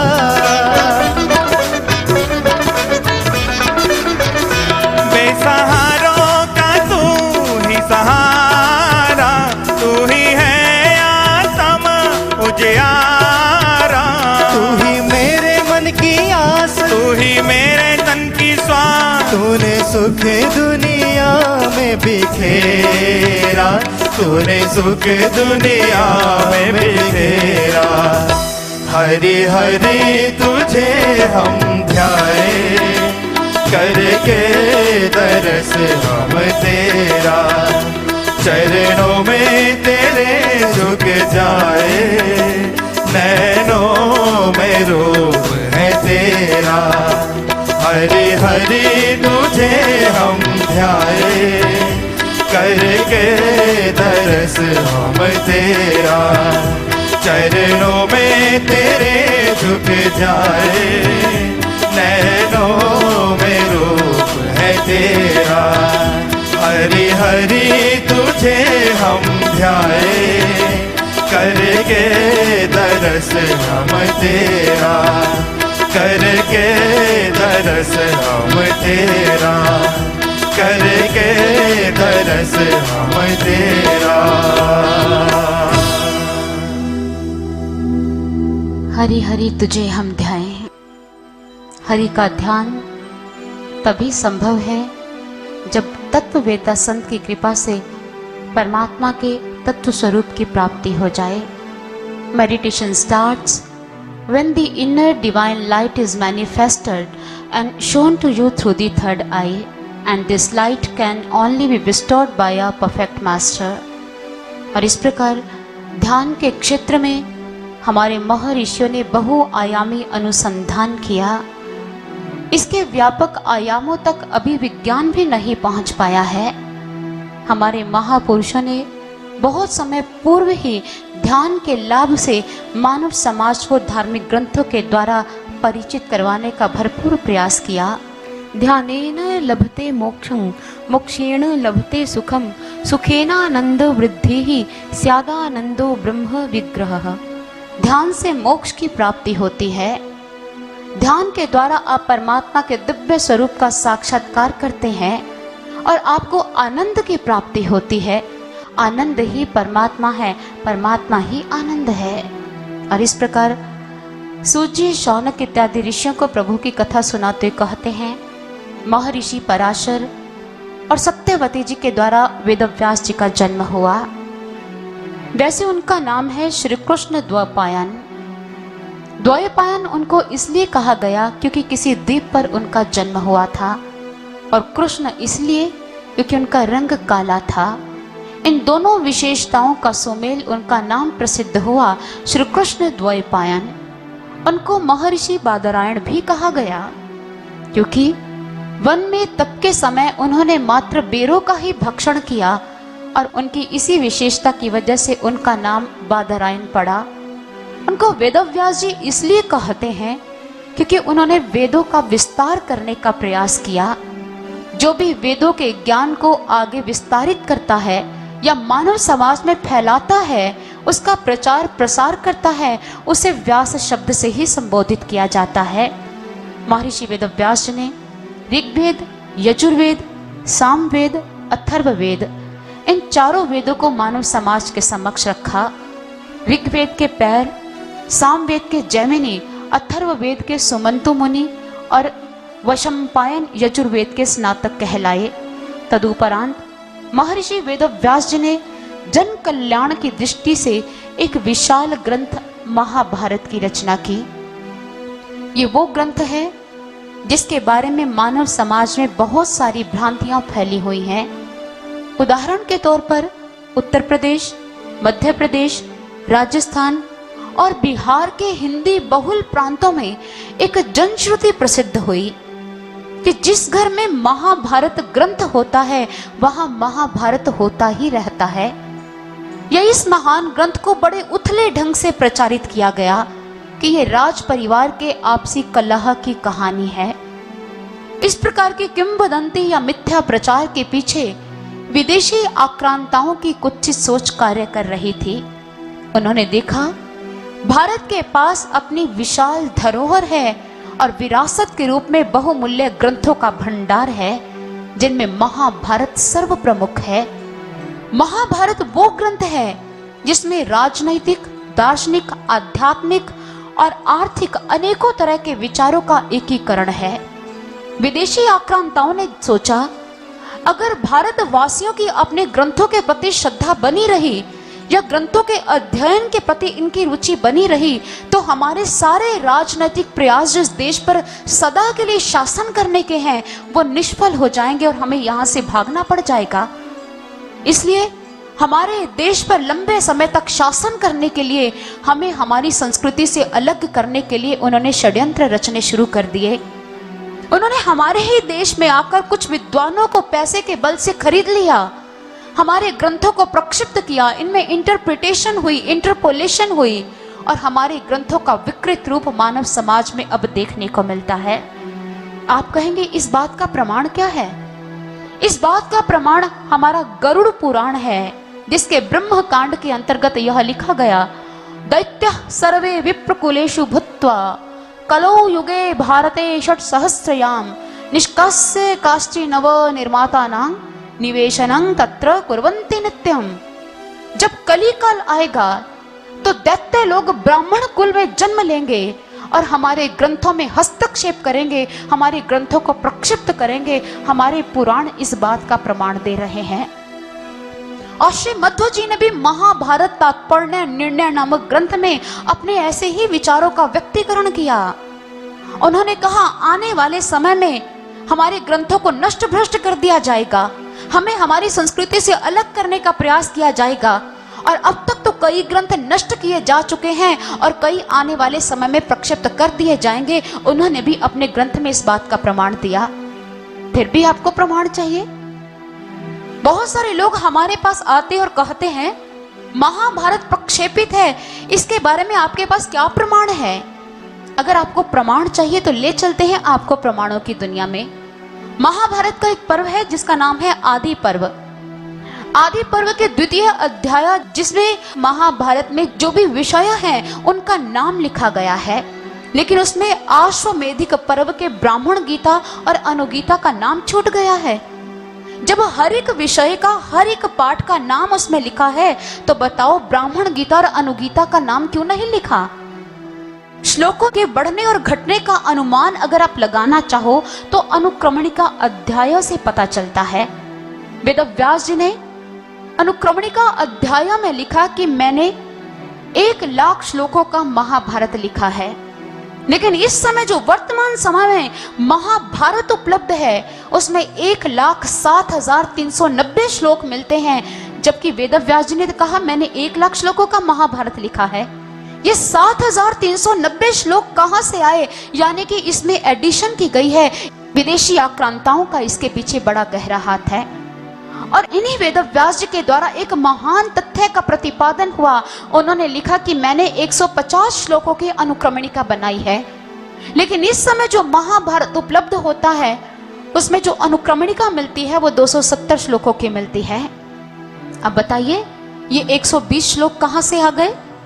इसका अर्थ है कि हमारे महाभारत को भी प्रक्षिप्त किया गया है, इसमें हस्तक्षेप किया गया है ताकि लोग महाभारत को पढ़े ना, इनका अध्ययन करना बंद कर दे और इसके भीतर छिपे हुए रत्नों से जब वो परिचित नहीं होंगे तो एक दिन अपनी संस्कृति का परित्याग करके पाश्चात्य या दूसरी संस्कृति का अनुकरण करना शुरू कर देंगे। और वो ही हुआ।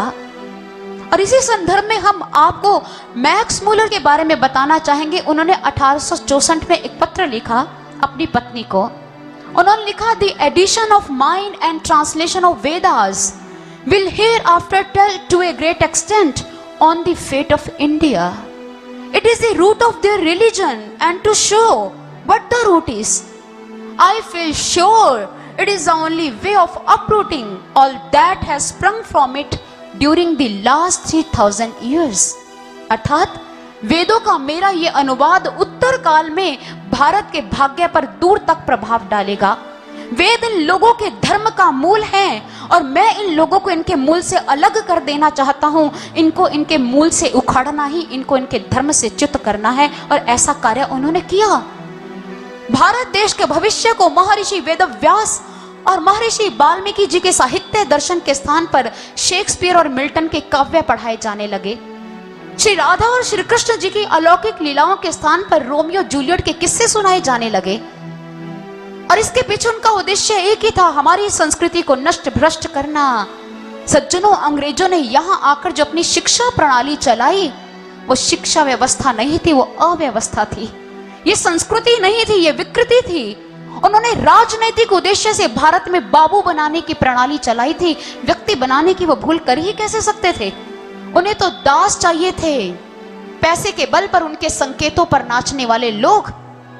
और इसलिए उन्होंने कहा, लॉर्ड मैकेले ने कहा, हमें भारतीय लोगों का एक ऐसा वर्ग तैयार करना है जो रूप, रंग और रक्त से तो भारतीय हो, लेकिन रुचि, मतों और नैतिकता से पूर्ण रूपेण इंग्लिश हो, ताकि वो हमारे और हमारे अनेकों लोगों के बीच में व्याख्याकार का काम कर सके। और ऐसा हुआ। भारत देश का भविष्य अपनी संस्कृत भाषा को भूल गया। भारत देश के लोगों ने अपनी संस्कृत भाषा की तिलांजलि दी और आंग्ल भाषा के समर्थक हो गए। जब भारत देश आजाद हुआ और उस समय 15 सालों के लिए इंग्लिश को कंपल्सरी सब्जेक्ट घोषित कर दिया गया और संस्कृत को ऐच्छिक विषय निर्धारित कर दिया गया। 15 साल तो कब के बीत गए, लेकिन ये जो एक अवधि निर्धारित की गई थी, इंग्लिश कंपल्सरी सब्जेक्ट होना चाहिए, वो द्रौपदी के चीर की तरह बढ़ती चली गई। भारतीय सभ्यता संस्कृति के प्रतिपालक तिरस्कृत हुए, संस्कृत के आचार्य तिरस्कृत हुए और अंग्रेजी सभ्यता संस्कृति के प्रतिपालक सम्मान पाने लगे। कोई आवाज नहीं उठाने वाला था, किसी ने आवाज नहीं उठाई, क्योंकि आवाम सो रहा था, जनमानस सो रहा था कि तुम हमें हमारी संस्कृत भाषा से अलग कर रहे हो।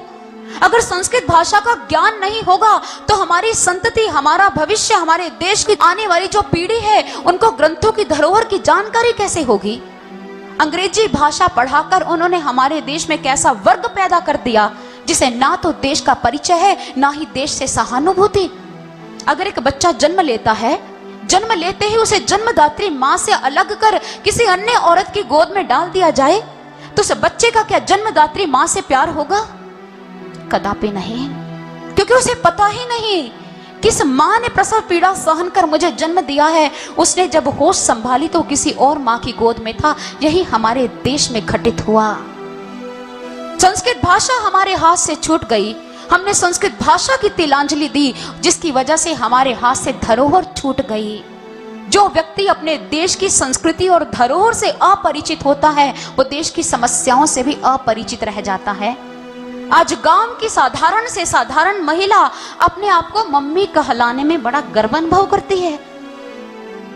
हम कहते थे भारत माता की जय, दुर्गा माता की जय, लक्ष्मी माता की जय, काली माता की जय, गौ माता की जय। कैसा लगेगा अगर मैं कहूं गौ मम्मी की जय, दुर्गा मम्मी की जय, काली मम्मी की जय, भारत मम्मी की जय? ये तो संबंध विकृत हो गए हैं, देश की चेतना लुप्त हो गई है। जब देश का प्रबुद्ध वर्ग ही अपनी संस्कृति की तिलांजलि दे देगा, जब देश का प्रबुद्ध वर्ग ही अपनी देव भाषा संस्कृत का परित्याग कर देगा तो आने वाली संतति से हम कैसे आशा लगा सकते हैं कि वो हमारी धरोहर को वापस लौटाएगी और संस्कृति का परचम फिर से आकाश में लहराएगी। भारत के कुछ वरिष्ठ चिंतक थे जो संस्कृत को राष्ट्र भाषा बनाना चाहते थे, क्योंकि राष्ट्र भाषा बनने की जो पात्रता है वो मात्र संस्कृत भाषा में है।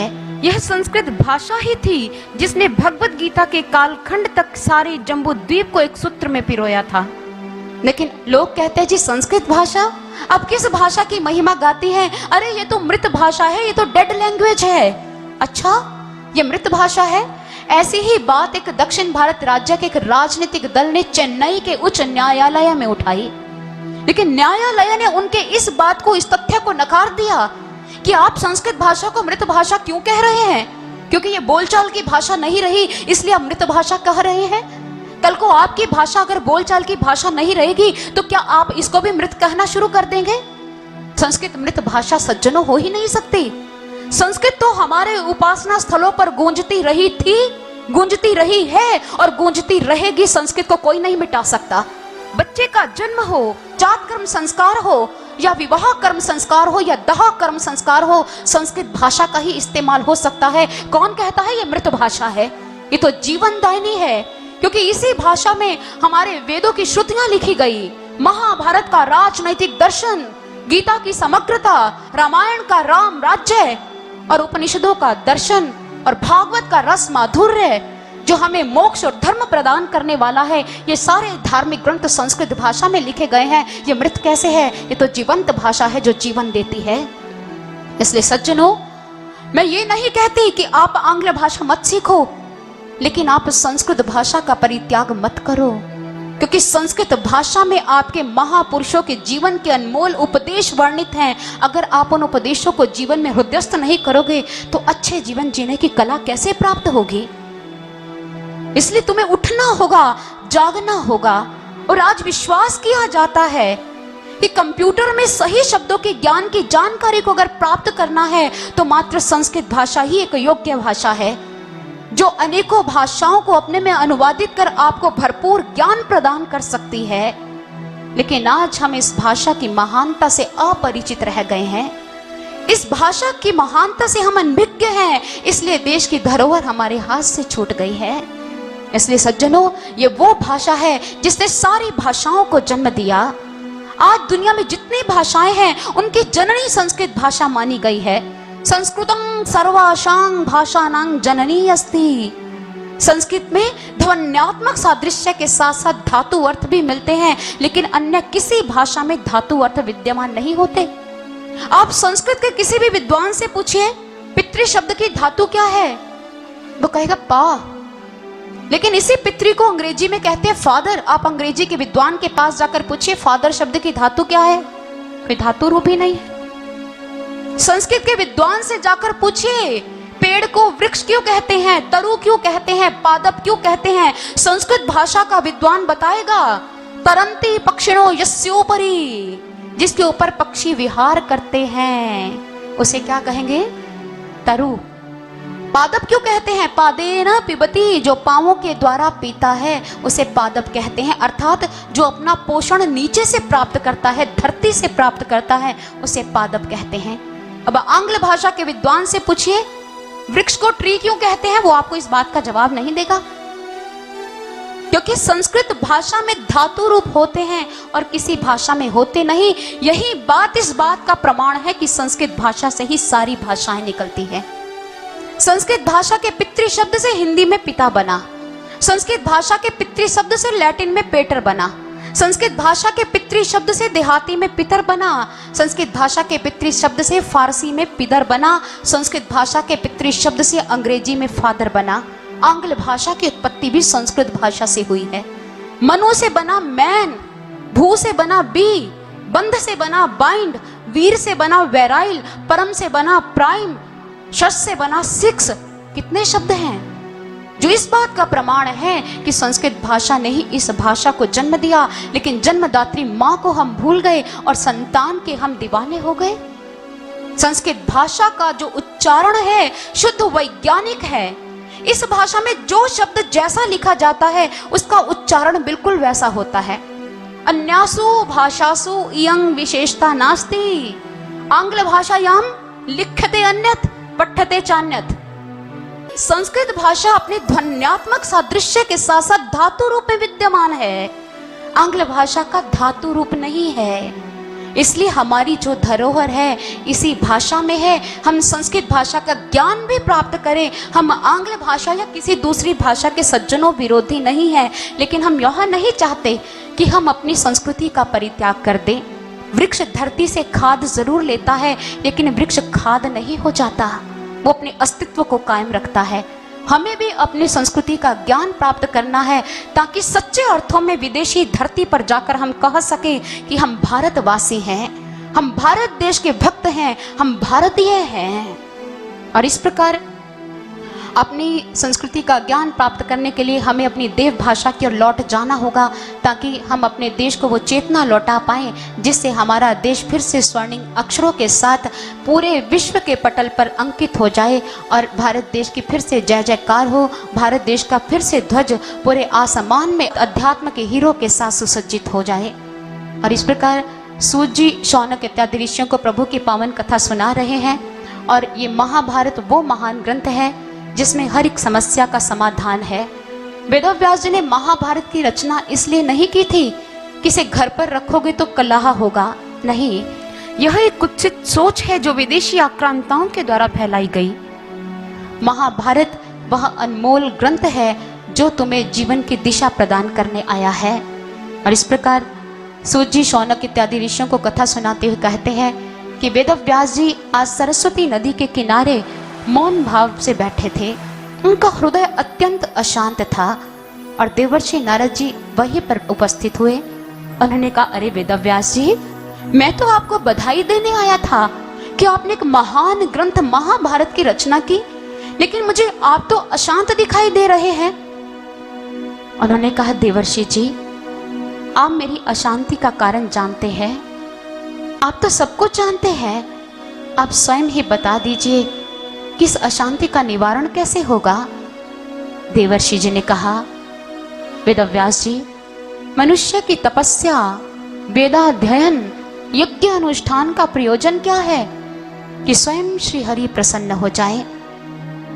और जिस कर्म से परमात्मा प्रसन्न ना हो वो कर्म कभी भी मन को शांति नहीं देता, संतोष की प्राप्ति उससे हो ही नहीं सकती है।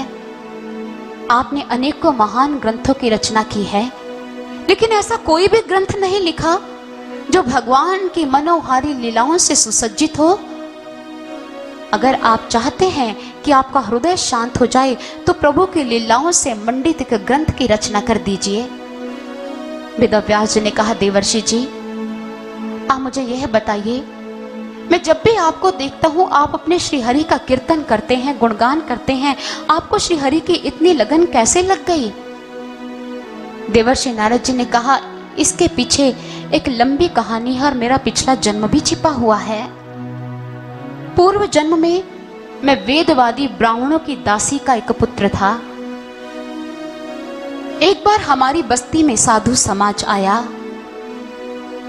हमारे गांव वालों ने मेरी मां को उन साधु समाज की सेवा करने के लिए नियुक्त कर दिया। उस समय मैं मात्र 5 साल का था।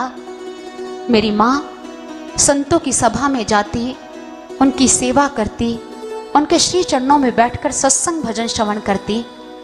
यद्यपि मैं बालक था, मुझ में चंचलता नहीं थी। और मैंने जब यह देखा कि मेरी माँ संतों की सभा में नित्य प्रति जाती है तो मैं क्यों नहीं माँ के साथ जा सकता। और जैसे मैं अपनी माँ के साथ संतों की सभा में गया तो संत प्रभु की पावन लीलाओं का वाचन कर रहे थे।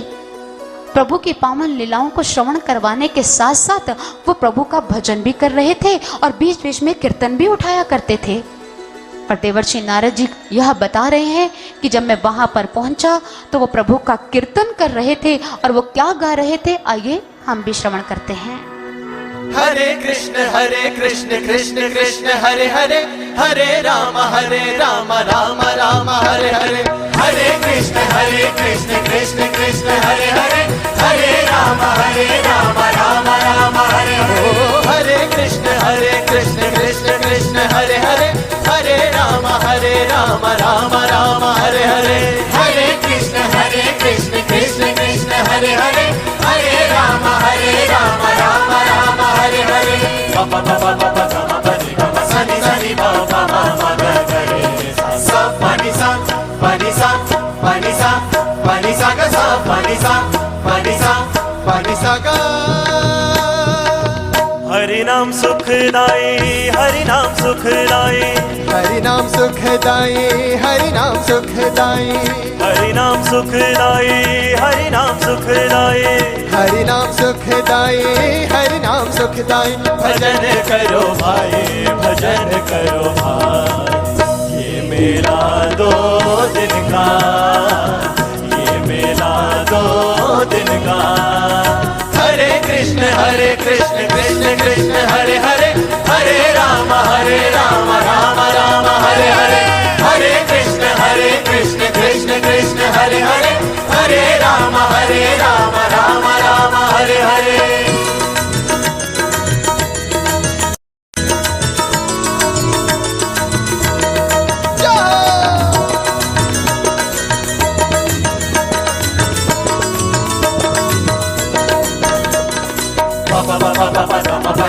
सनि सनि प प म म ग ग रे रे सा सा प नि सा प नि सा प नि सा प नि सा ग सा प नि सा प नि सा प नि सा ग रे। ये तन है कागज की बुढ़िया, हवा लगे उड़ हवा जाए। लगे उड़ जाए। ये तन है मिट्टी का ढेला, ये तन है मिट्टी का ढेला, बूंद पड़े खुल जाए। खुल जाए। ये मेला 2 दिन का, ये मेला 2 दिन का। 2 दिन का।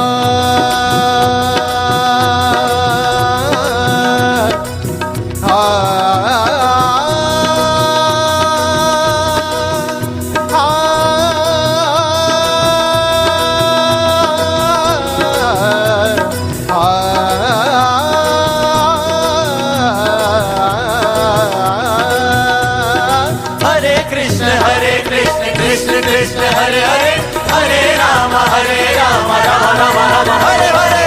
हरे कृष्ण कृष्ण कृष्ण हरे हरे, हरे राम राम राम हरे हरे।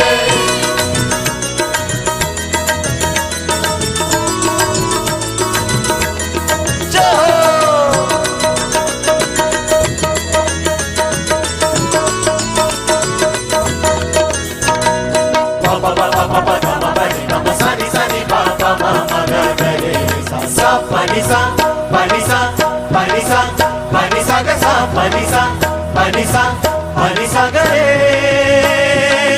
ये तन है जंगल की लकड़ी, आग लगे जल आग जाए। लगे जल जाए। ये तन है सपनों की माया, ये तन है सपनों की माया।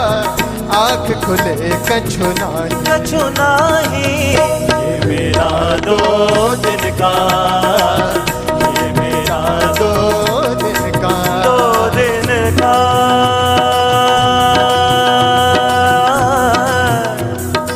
आ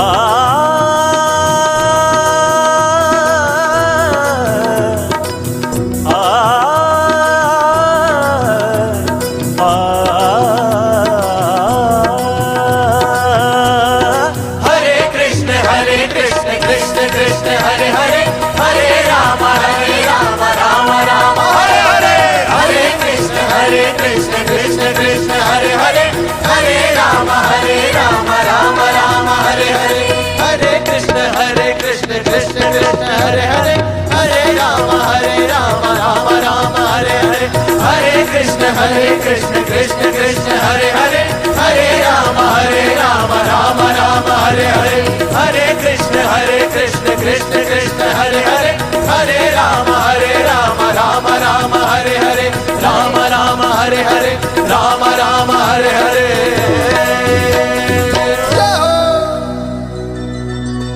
देवर्षि नारद जी अपना पूर्व जन्म बताते हुए कह रहे हैं कि मैं संतों की सभा में गया तो संतों की सभा में भजन को श्रवण कर मुझे अथाह आनंद की प्राप्ति हुई। अब तो मैं अपनी माँ के साथ नित्य प्रति संतों की सभा में जाने लगा। संतों ने मेरे शील स्वभाव को देखा तो उन्होंने मेरा नाम हरिदास रख दिया। संतों ने देवर्षि नारद जी का नाम हरिदास क्यों रखा, इसके पीछे क्या रहस्य है, और आगामी कथा प्रसंगों को और इस रहस्य को हम आगामी सभा में श्रवण कर पाएंगे। तो बोलिए श्री कृष्ण बलदेव की जय, स्यावर रामचंद्र महाराज जी की जय, परम पूजनीय गुरुदेव सर्वश्री आशुतोष महाराज जी की जय।